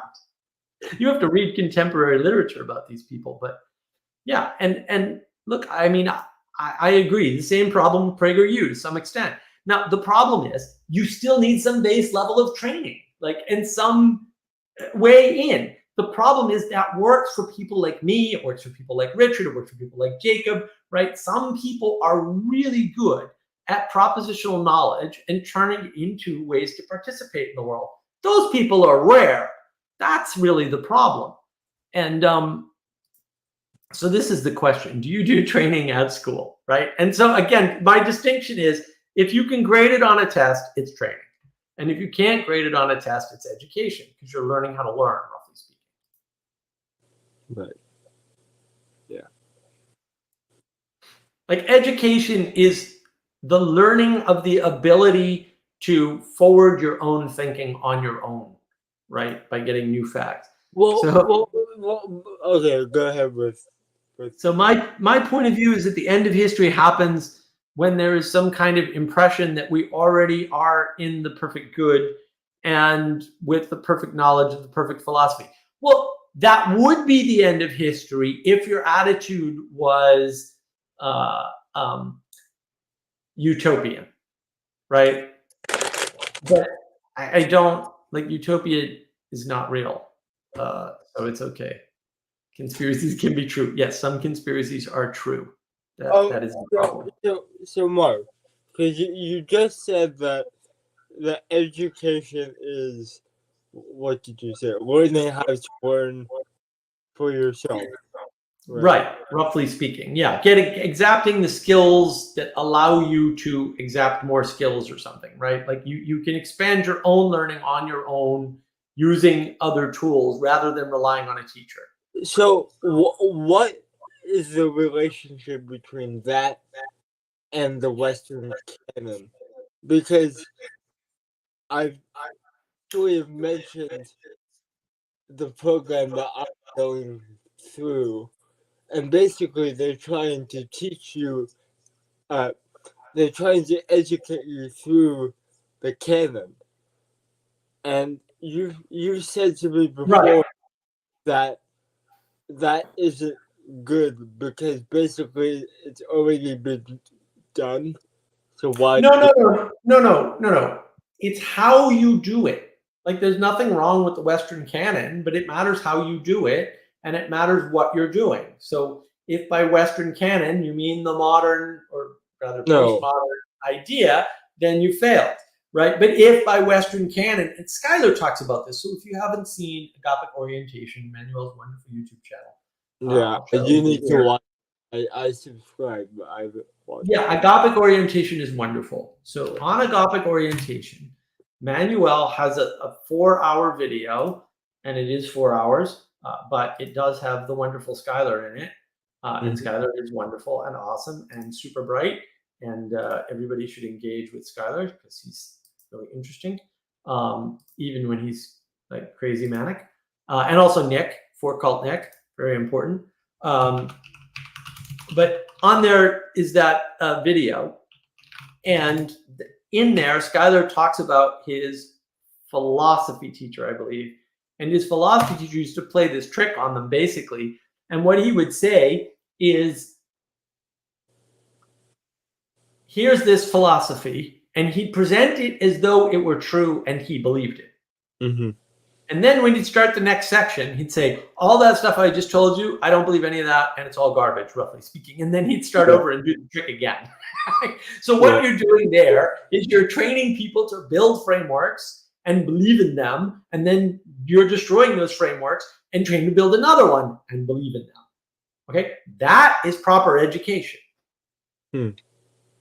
Right?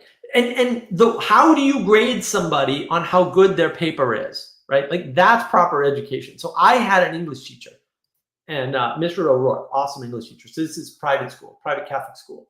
Mm-hmm. So I have Mr. O'Rourke, and we get in the class, and he says, you know, you need to know a few things. And he's this relatively burly looking guy, pretty gruff, you know, a little unshaven. We're all wearing suit coats and ties, and this guy is not up there yet. One of the best teachers I ever had, by far, total life changer. And he says, one of the things you need to know is I do not give out 100s.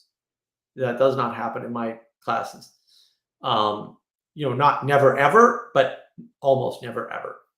And of course, you know, this is young me. Young me is like, challenge accepted. I will break you, sir. I will. and I did, because I do. I do impossible things all the time. It's very annoying to people who who believe in impossibility. He would grade the paper based on criteria that he couldn't explain to the kids. Right. So you were very much getting a blind grade. And that class, that English class, here was our English class. You're going to freaking love this. Here's a book. Read the first chapter. Write a paragraph on it. Paragraph has to be this long. That was the whole freaking class. Right. I think 2 or 3 years. Yeah, 2 years I had him. That was the whole freaking English class. Right. We didn't do anything else. The whole English class was read the book and discuss. So you were reading the book, writing these papers, some of the papers, and of course my papers got read because I got hundreds. Because yeah, I did. Of course, I can also write. Everybody in my family can write. Everybody. That's good. Everybody. Right. So I was able to learn through that iterative process of getting my ass handed to me and not getting hundreds every time, which very much annoys me to this day, as you can tell. But you know, you're not supposed to. Like, duh, idiot. It was a goal of mine. I'm never going to get not 100. Of course, I failed at that miserably. I got 400s from him. I probably have them all. It's still a big deal. And Mr. Rourke was a bastard. Like, you know, he would do subtle things like we're reading Call of the Wild and we're getting to the, you know, the man in the red sweater, and he comes in wearing a red sweater. Oh yeah, he was a subtle little manipulative bastard. And I loved every minute of it. And it taught me so much about the world and things I don't even know. I don't know that I know them from him. Yep. But that was education. Like, what are you grading your damn English papers on when someone's writing a paragraph about a chapter of a book? Right. I don't know. When they're writing a book report, how are you grading that? You know, Yeah, and I'm not saying you can't. I'm saying that, you know, doing that well is education, and it's yeah, hard. and it's like you can sort of dance around it. It's like, how would you describe it? It's like you're looking for the student's ability to recognize and articulate relevant patterns in the text. Well, Right? yeah, maybe. I mean, it depends. Like, there's lots of ways to grade those papers, and they're all valid. And I think, you know, Mr. O'Rourke was using a number of them. And, Right. you know, but really, what he was telling us when he was saying, I don't give you 100, is no one makes my heart sing. Mm. That's what he was really ultimately at the end of the day saying. Like, no one moves me. Right. And I was like, oh, you're the immovable object, eh? Well, I'm the unstoppable force. Let's dance, you know? And I won that dance a couple times, god damn it. Right. You know, and it was hard. And I had like at one point we read Sounder. I don't know if you've read Sounder. I have. Required reading. So we get into this book, and like everyone's reading the first chapter, and they're all laughing, and he's like, "No, pay attention," and like he's berating us, the whole class. And it's a small class. There's 10 people in a class or something. Yeah, So right, not right. even cool. Right. Yeah. Wonderful. And then, like, so he made us take that freaking dipshit book seriously. And then at the end, literally, like last day, he said, man, that's a garbage book. And I think he actually picked it up and threw it across the room. It was the first time I saw him disrespect a book, if I remember correctly. I might be misremembering, but certainly in my head, that's what happened. And he said, I had to assign that to you. I didn't want to. But in the beginning of that book, when we were all laughing at the poor writing and the terrible theme, it's just an awful book. Sorry, Sounder is an awful book. If you disagree with me, you're wrong, by the way. It just objectively, really ask God, he'll tell you. But he made us take it seriously. Even though he knew it was an awful book, and we knew it was an awful book, he said, no, you're going to do the thing. Like, you're going to do the thing. And I think that made me a better person. And I'm still bitter about it. But I still think it made me a better person. Like, I think it's important. And I think, you know, I like these framings. Look, this framing of postmodernism sucks, okay? There's no such thing as modernism. Let me explain to you technically why in the fashion of communication of words and language, it is impossible to use modernism to describe anything useful and communicate an idea. I mean this technically. This is a technical argument. I'm going to give you a technical argument, okay? Modernism, by the definition and only possible meanings of the word, is always exactly right now. And it is never the past. It is never in the past. It is never the future, and it is never in the future. It is unhelpful to frame things as modernism. It's unhelpful. You cannot name a past period in time as modernism, and you cannot name the current period of time as modernism. It's just a corruption of the language that can't stand, and therefore postmodernism, such that it exists, is invalid. The postmodern ethos, which is roughly the Kantian critique and nothing more, see my video on postmodernism, scroll up, it's there, is garbage. And it's parasitic, and no good can come from it, and don't engage with it, and the world will be a better place. And that's the thing. Yeah, I think that you can't not train people, and you can't not try to educate them, and you can't not try to educate them online. But proper education comes through the participation with others in the distributed cognition and in the play. Vervaeke would call it serious play. I think that's a serious mistake. It's just play. In the play that allows you to learn. Play is the place where you learn proper participation. That's what it is. You make up games. You embody games. You have fun with games. You interact with games. That's all learning proper participation with yourself, with nature, and with others. Like one of the games we used to play after school is we'd go out in the woods and we do total fantasy games. There were a handful of us we were, of course, made fun of. even in a small private school, which is sort of amazing. Yeah, there were only a handful of us that had the imagination to just go out in the woods and pretend like, I don't even remember, what were we pretending like? This is all before time stuff. Before time is very hard to remember. It was highly imaginative play, right? It wasn't rule-based play. Very different type of play. Not that we didn't play Dungeons and Dragons too, but we preferred to run out in the woods and pretend like we were, Lord of the Rings or whatever. We were ninjas. We picked up our cartoon series and we each took a role, and then we just went on whatever the heck adventures we did. Right. Yeah, we did similar stuff to that, and I actually invented a whole martial art called Kitty Ninja. So there you go. It's like that. Oh, it was a total riot. Yeah, we had these. They were poles for like an outdoor tent, not tent, an outdoor lanai or something. I don't know why we had a lanai in New England, but we did. And the poles were like attached with a bracket, so they were together and they could fold together and stuff. But they were attached by this bracket. But what you did was you put the bracket over and then you used the poles and did pole fighting. It was very funny. That was part of your Kitty Ninja training.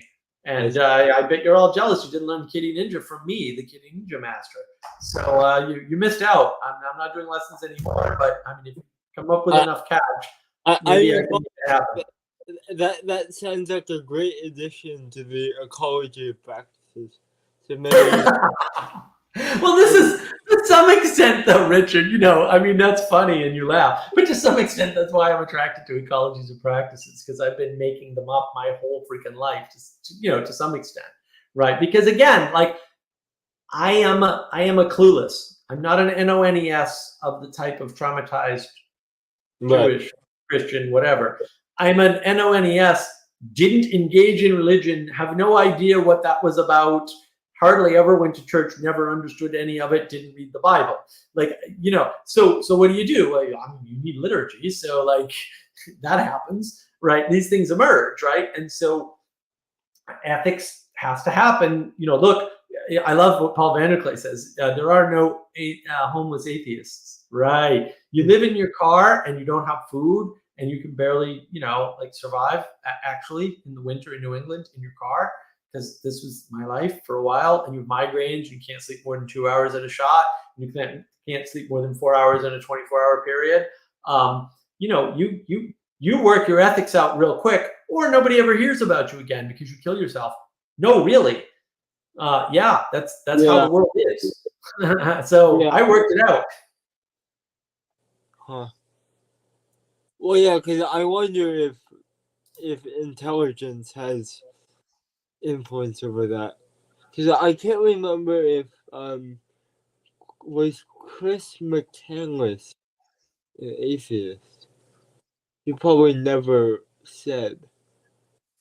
I don't know, but they're definitely not all strict Christians, for sure. But they definitely believe in something.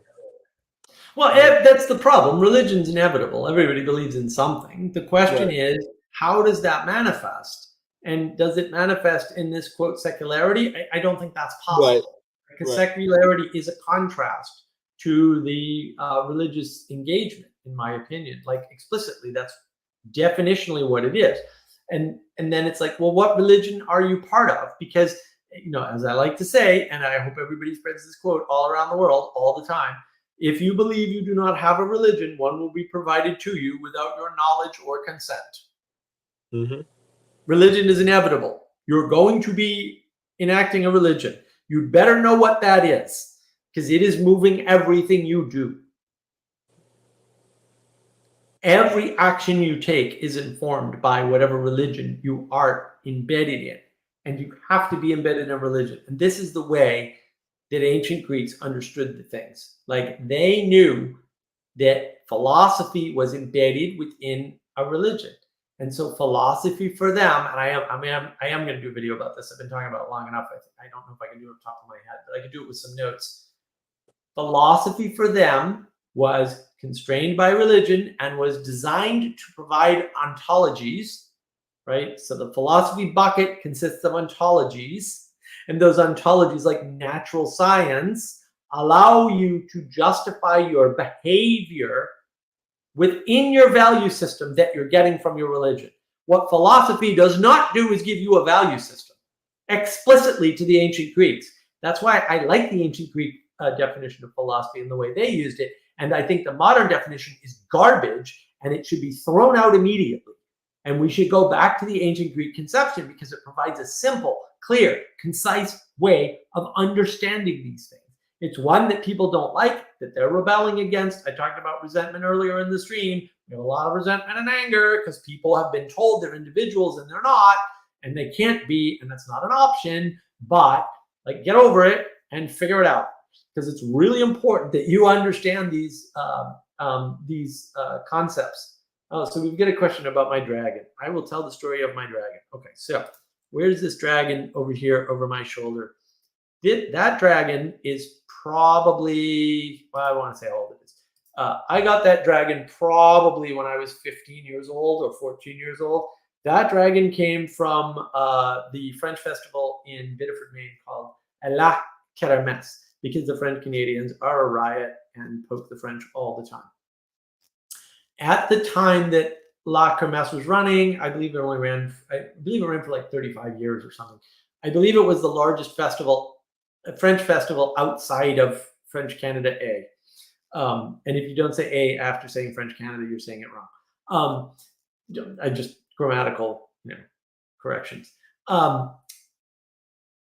So it was a big carnival, and you could win prizes. And I used to win stupid prizes like this. This is one of my favorites. I only recently unpacked it. I did have it up in my old house for a while, but I had packed almost all that. I've got a ton of those things still from way back when I was a teenager. I won them at the carnivals, and maybe into my early 20s. We went to La Kermesse for quite a few years. It's a very big family thing to go up to the beach house in Maine, in Biddeford, right around La Kermesse, and then go attend La Kermesse, because that was our French Heritage Festival, right? And we had this band called C'est Si Bon, and C'est Si Bon would play all kinds of interesting, folky music. And I asked Jonathan Peugeot about C'est Si Bon when I was at Thunder Bay. He's like, no, but a lot of this stuff, is very local. And then he said, and maybe I'm projecting, but I don't think so. He said, sort of snidely, like, oh, they sound Acadian. And I was like, well, what do you mean by that? Like, maybe I'm Acadian. I don't think I am, but I have no idea. But yeah, it was just interesting. The French Canadians are too disjointed to rise up and take over the world, which I actually did ask Peugeot about explicitly. I was like, are the chosen people, the French Canadians, going to rise up and take over the world? It's almost exactly what I said. And he's like, no. I'm like, God damn. I was like, come on. I placed all my eggs in that basket, because I'm half French Canadian. I figured half of me at least, right? But he's like, no, they're too fractured. They're a bunch of crazy people. I'm like, damn it. So I was bummed out. Maybe I'll go up there and rally the troops and create a united French Canada so that we can take over and fix the world. Someone's got to do it, and it's impossible. So I can do it. It sounds like a better idea every time I think about it. It's too cold up there, though, and I'm too sick with my Raynaud's and my stupid freaking immune illness. You got to stay down here in the warm South Carolina weather. Although it's been freaking cold lately. What is this wintry thing that we seem to have? We had a nice mild summer, and now we have a cold winter. Yeah, that's the story of the dragon. So I've had it in my possession forever. There's a box in the living room. It's still there, full of more of that type of thing, although the rest are cheesier. This is one of the nicer things that I wanted at La Kermesse. And yeah, I'm redoing the office of the La Kermesse badges because I have a bunch of them around somewhere, but they're not even in this room anymore. But they'll come back. I'll set them out in the office somewhere. I am glad that was enjoyable. I have lots of crazy, silly stories like that, although I can't remember most of them. Reasons. The before time is hard. I can hear some of JP's influence on Prager's radio show talking points, but I don't know if the exchange is worth it. Every time Prager talks about his rational Bible, I cringe. Yeah, I mean, Prager is also sort of trapped in the rationality framing, which I hate. And it's really annoying. Like, again, I mean, this is my argument with Jacob earlier about theology. Theology bad. Like, there's no reason for it. Like, just stop. Please stop. Stop fighting the scientists with their sciencey science garbage, and start just telling them they suck because they can't do virtues and values. And like, you know, like, I mean, not to say shove it up their ass, but oh no, that's exactly what I'm gonna say. Like, shove it right up their ass. If they think they can do it, bring the goods.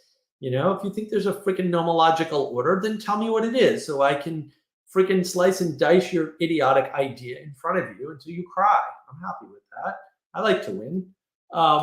You know, I'm all good. Like, don't. This is the problem. The church has receded, and it's like giving ground up. Like, don't give up that ground. You are the land of ethics. Like, this is what you do. Keep doing it. And if anybody says anything about it, tell them to F off and die twice. Like, I don't get it. Like, it's not hard. They can't, Sam Harris can't bring you ethics and morality. He just says he can. He never does the trick. These people don't have that. The church should say, this is our domain. Our distributed cognition through time has provided us with this. And therefore, take your logic, your reason, and your rationality and stuff it where the sun don't shine. Keep it over here where it belongs. Don't bring it over here where it can't be useful. Like, there's nothing wrong with putting things in the box and drawing the boundaries. And the church isn't doing that. They're not holding the line anymore. And someone has to. And now we have to fight them back. Oh, man. So tiring.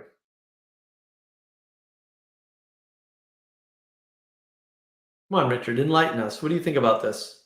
The science lab leak from the Protestant Reformation. I mean, like,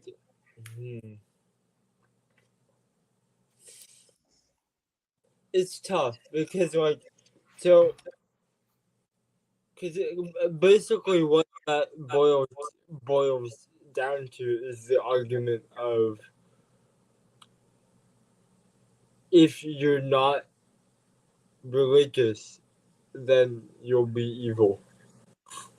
Well, you're more likely to be. Yeah, Right. I think that's true. I think Sam Harris proved it. Oh wait, how? On trigonometry, when he said he didn't care about the dead baby bodies in the basement. Like, really? Okay, that's evil, dude. Sorry. Yeah. Just is. Like, 4 seconds. Evil confirmed. Like, not hard. Yeah, that's a tough one. It's inevitable.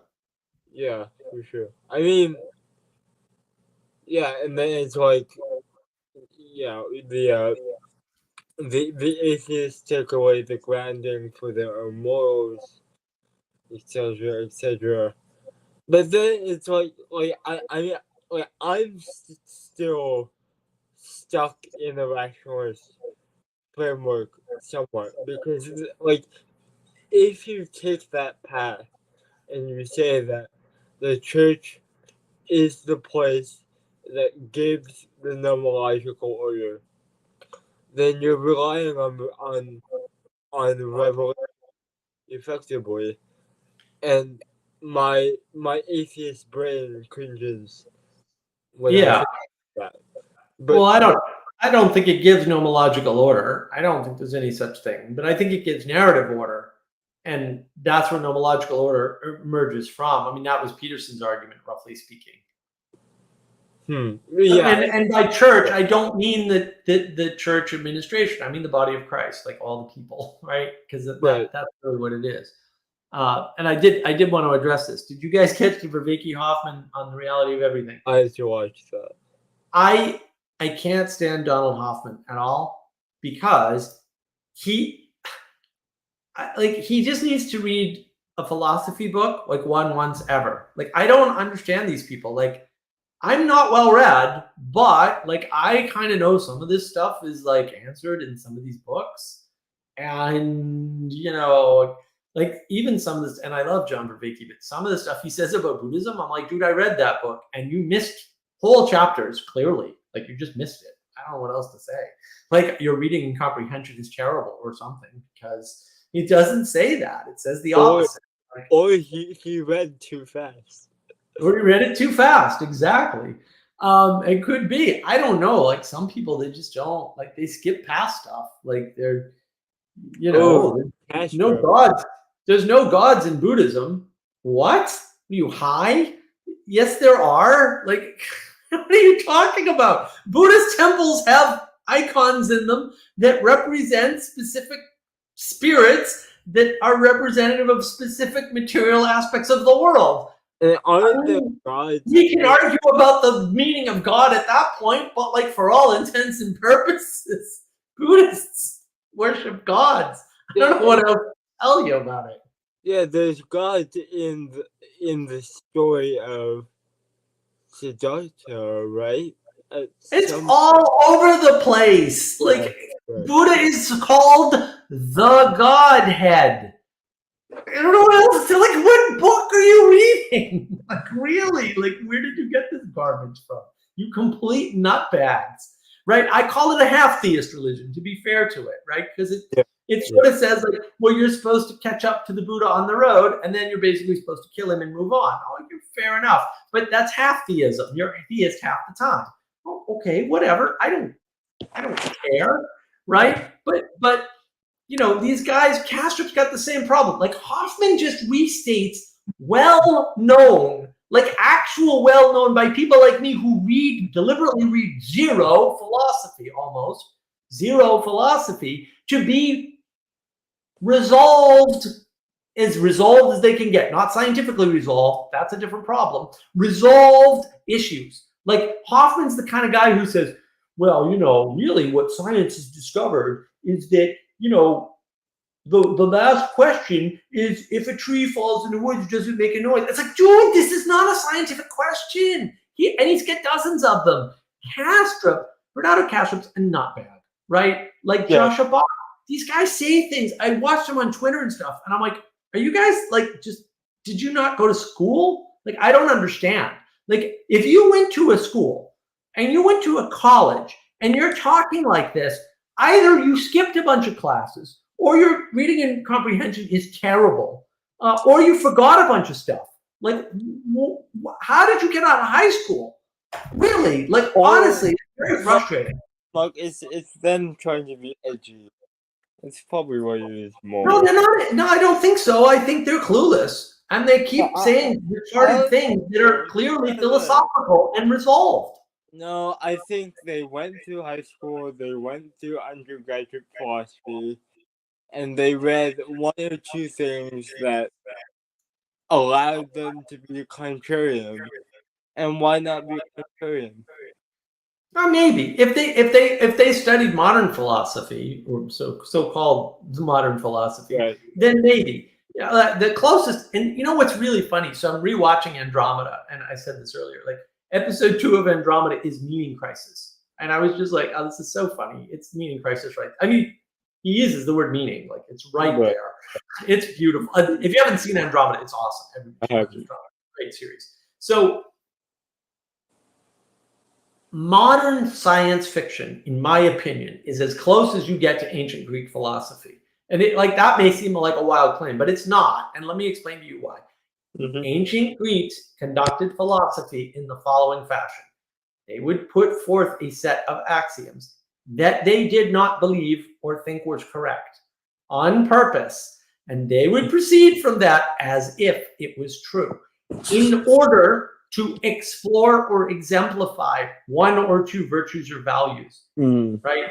And so And so what is modern science fiction? Okay, modern science fiction is coming up with a fake world that you know is fake. Whether it's plausible or not is actually irrelevant in science fiction, because some science fiction is very plausible, some science fiction is very not plausible, and that changes over time because technology, right?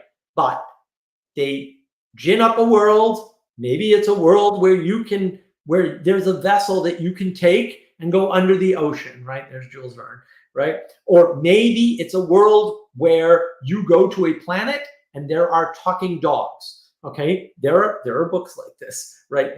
These are books and short stories.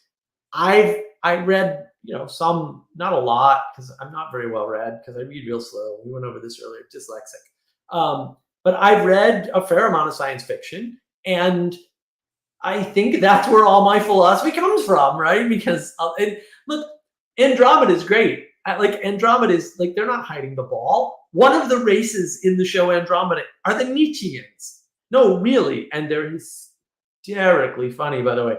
But there's all kinds of philosophical in jokes, and there's probably twice as many that I don't get, but I get some of them. Like, there's all this stuff in there. But, people are like, oh, you didn't read philosophy. How did you come to all this stuff? I engage with real philosophy in the form of science fiction, right? Because they're doing that. They're saying, what would the world be like? And even Star Trek to some degree, Next Generation less so, the classic Star Trek more so. They did these philosophical explorations through the medium. Like, you use science fiction. So classic Star Trek, one of the best episodes ever of classic Star Trek. Can't remember the name of it, because I don't have the names memorized for classic Star Trek for many, many reasons. There is a woman who is a pure empath, and any pain you have, she can take on herself and heal you. And it's an amazing episode, because it's such a fun idea to play with.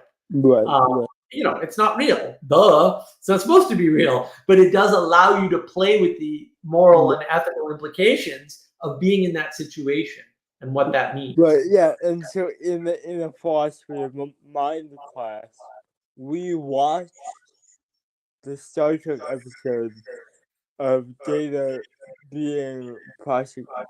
Yeah. Of The Data, trial? Yeah, the trial.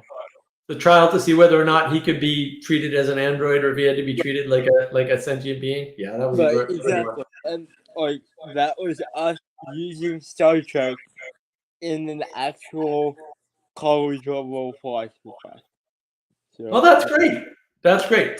Well, and a lot of those stories are based on the ancient Greek. So there's another one in classic Star Trek, and I can't remember any of these names. I don't know why. Where the god Apollo is there. Like, no, really. Like, it's the god Apollo. Oh, yeah. Yeah, I've seen this. Yeah. Well, and they're exploring religion. What's the nature of religion? Oh, if people fail to believe in the god vanishes, roughly speaking. I mean, that's a cheap, dirty synopsis. It's a great episode you got to watch. Every classic Star Trek episode should be watched by everyone, because as far as I'm concerned, that's basic learning. Also, the science fiction program, I'm also rewatching this. I've watched it dozens and dozens of times. Blake 7, if you can find it. It's an old late 70s, early 80s science fiction. It is the best science fiction program ever put to TV. Bad special effects. Thank you, England, BBC. But the philosophy in that is so awesome. I mean, so there's a main character in there called Avon, and he's in more episodes than Blake. Don't ask BBC. England sucks. That was my handle online. So a lot of people actually, a non-trivial number of people actually know me as Avon online, because that was one of my handles online, because I love that character so much. And, why don't you show you care? And he's like, I don't know why it should be necessary to show that you care. I don't know why it would be necessary that I show that I care, or why it would be necessary at all to show that you care, sort of a thing. Like, what? In other words, my actions should show you that I care. Why should I put in additional work? Like, that makes no sense. And there's little tidbits like that in that series that are just fantastic. But yeah, a lot of the stuff is deliberately ripped off and updated from the ancient Greek philosophical musings, and that's great. But still, maybe just engage with Plato and be done with it. And a lot of Plato is learning. A lot of Socrates is learning. A lot of this stuff is there, but we're not engaging with it correctly, because, as I pointed out in my education versus training video, right, we've taken the participation out of school, roughly speaking. Yeah, Plato is also not easy to read, I must say. But there's also that. But I wish I could remember the books that I've read and haven't read, and I may have my Buddhism books. They might have gotten stolen by evil people, but they might be in the shed. I don't know. And I might be emptying all of my books out of the shed. I don't know if I can empty all of them out of the shed. I do have quite a few. I haven't read all of them. So having quite a few books doesn't mean I read them. Oh yeah, deities and gods. Yeah. Look, these explorations are there in the TV. You don't need to, you know, you don't need to engage with books. Damn it, burn all the books. All right, back to burning books. It's all good. Terrible But idea. if you engage with just the book and you don't do it with a group of people, are you getting educated or are you just getting trained? I think it's an open question. I'm not making a statement. I'm just saying. But Are you doing exploration of the material? Like, are you being forced to write a chapter? You know what I mean? Like, are you discussing it? Because if you're doing that, you're getting an education. well, yeah, But if yeah. you're just being, if you're Yeah. just saying, read this book and believe it, that's training and propaganda. Oh, But you know what it isn't? It isn't education. No, you're not told to believe the books at all. One, because the books contradict each other, so that wouldn't make sense. So basically, what it is you have to read the book, and you have to take notes on the book, and you know throughout your 4 years, they try and train you how to take better notes on books. Right. in general. But notes is your way of engaging with the text. And then you come into a class of about 15 people, and there's a professor there, and the professor asks a broad, well, not broad, always. Yeah, well, I mean, but that's the thing. If you're participating in that way, then it's education. So books is a psychotech. No, actually, I'm going to get really radical and say books is a degradation out of a psychotechnology. The psychotechnology is writing, right? But what you should be doing, and this is actually in some of the ancient Greek practices and some of the pagan practices for that matter, writing things down and then burning them. Write it down, memorize it, burn it. Like that's an actual practice. That would be a psychotechnology. Writing's a psychotechnology. Books is not. It's a degradation. Socrates and Plato both thought this. Like Plato wasn't into books. He's like, don't write this stuff down, man. You can't. You know, Vervaeke points this out all the time. It's beautiful, right? The Plato and Aristotle spent more time in the gym than in the academy. Like that's the thing. Dialogos is a psychotech. I think Dialogos is a psychotech. Why? Because you're practicing distributed cognition.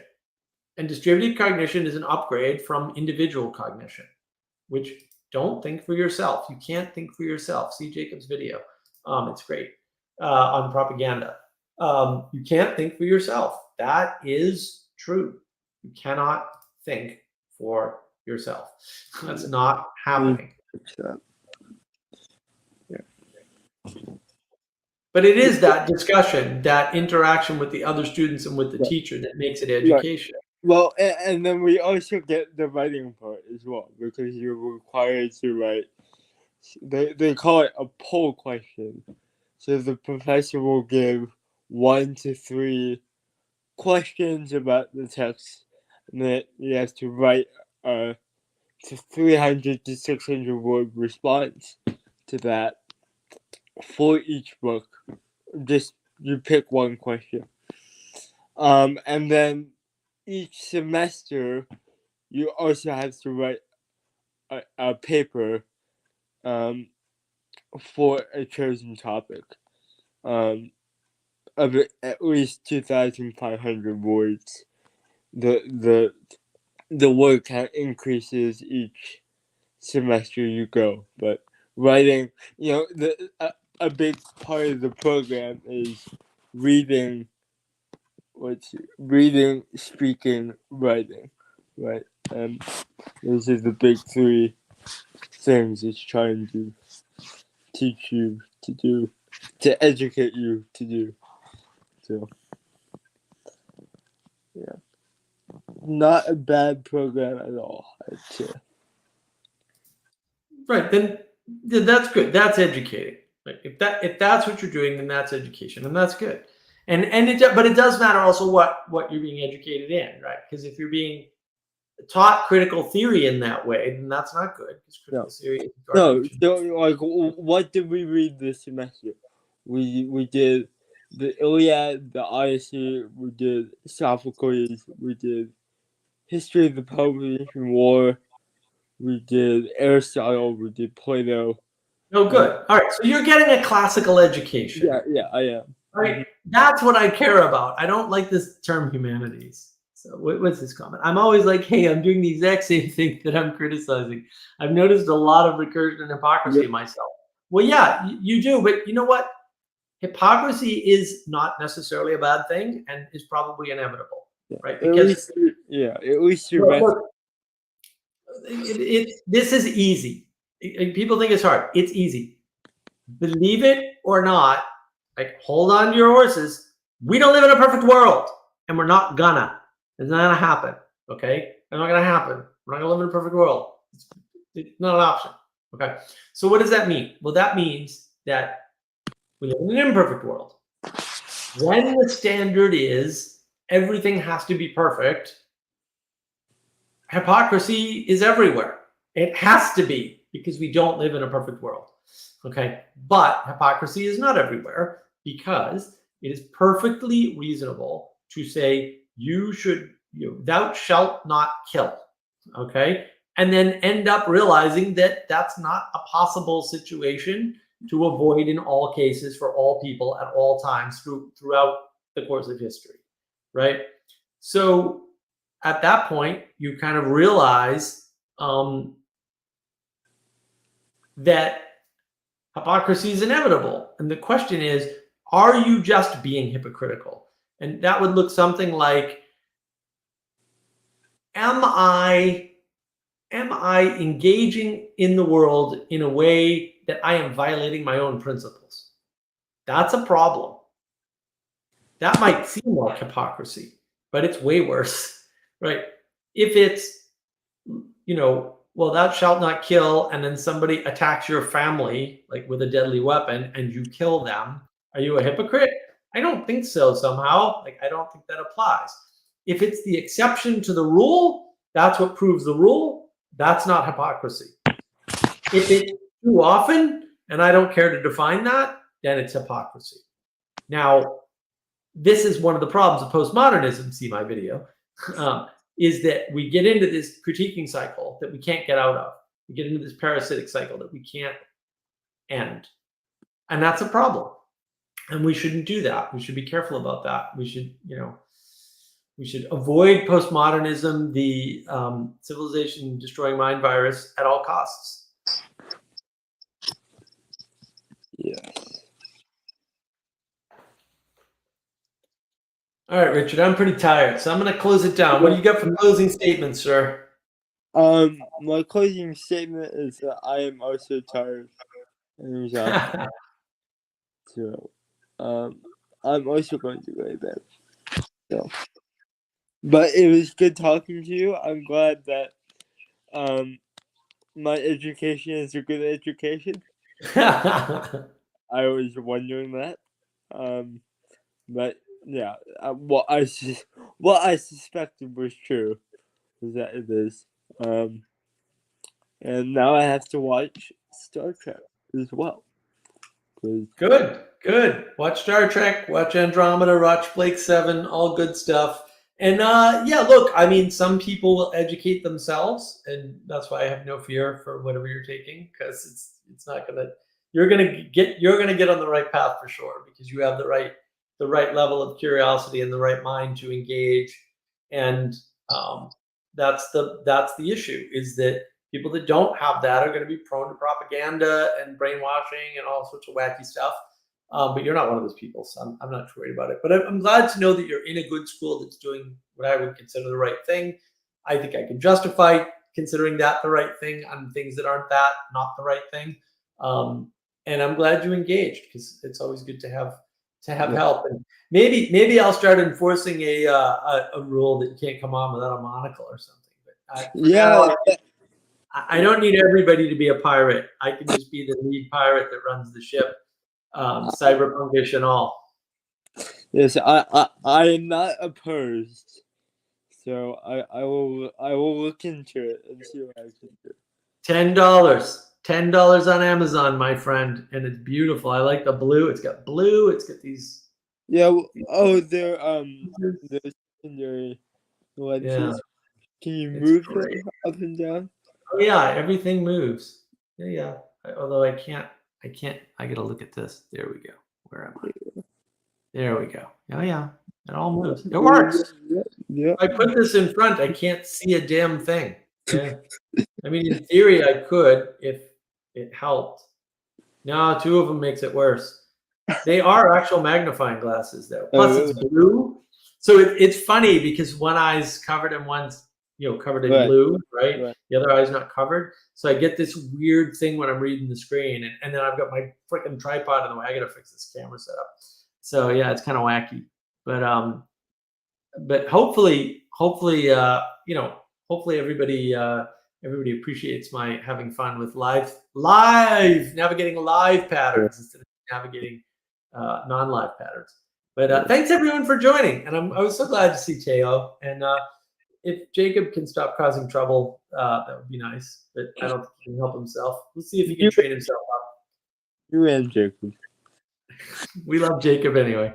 All right, everybody. Thank you so much for joining, and I hope to see you all next week because I'm going to do this again. And suggestions are welcome. You can put them in the comments or whatnot down below, and always love the engagement. And I hope you all find it useful too. Sounds like you do, so I'll keep doing it as long as I think it's useful.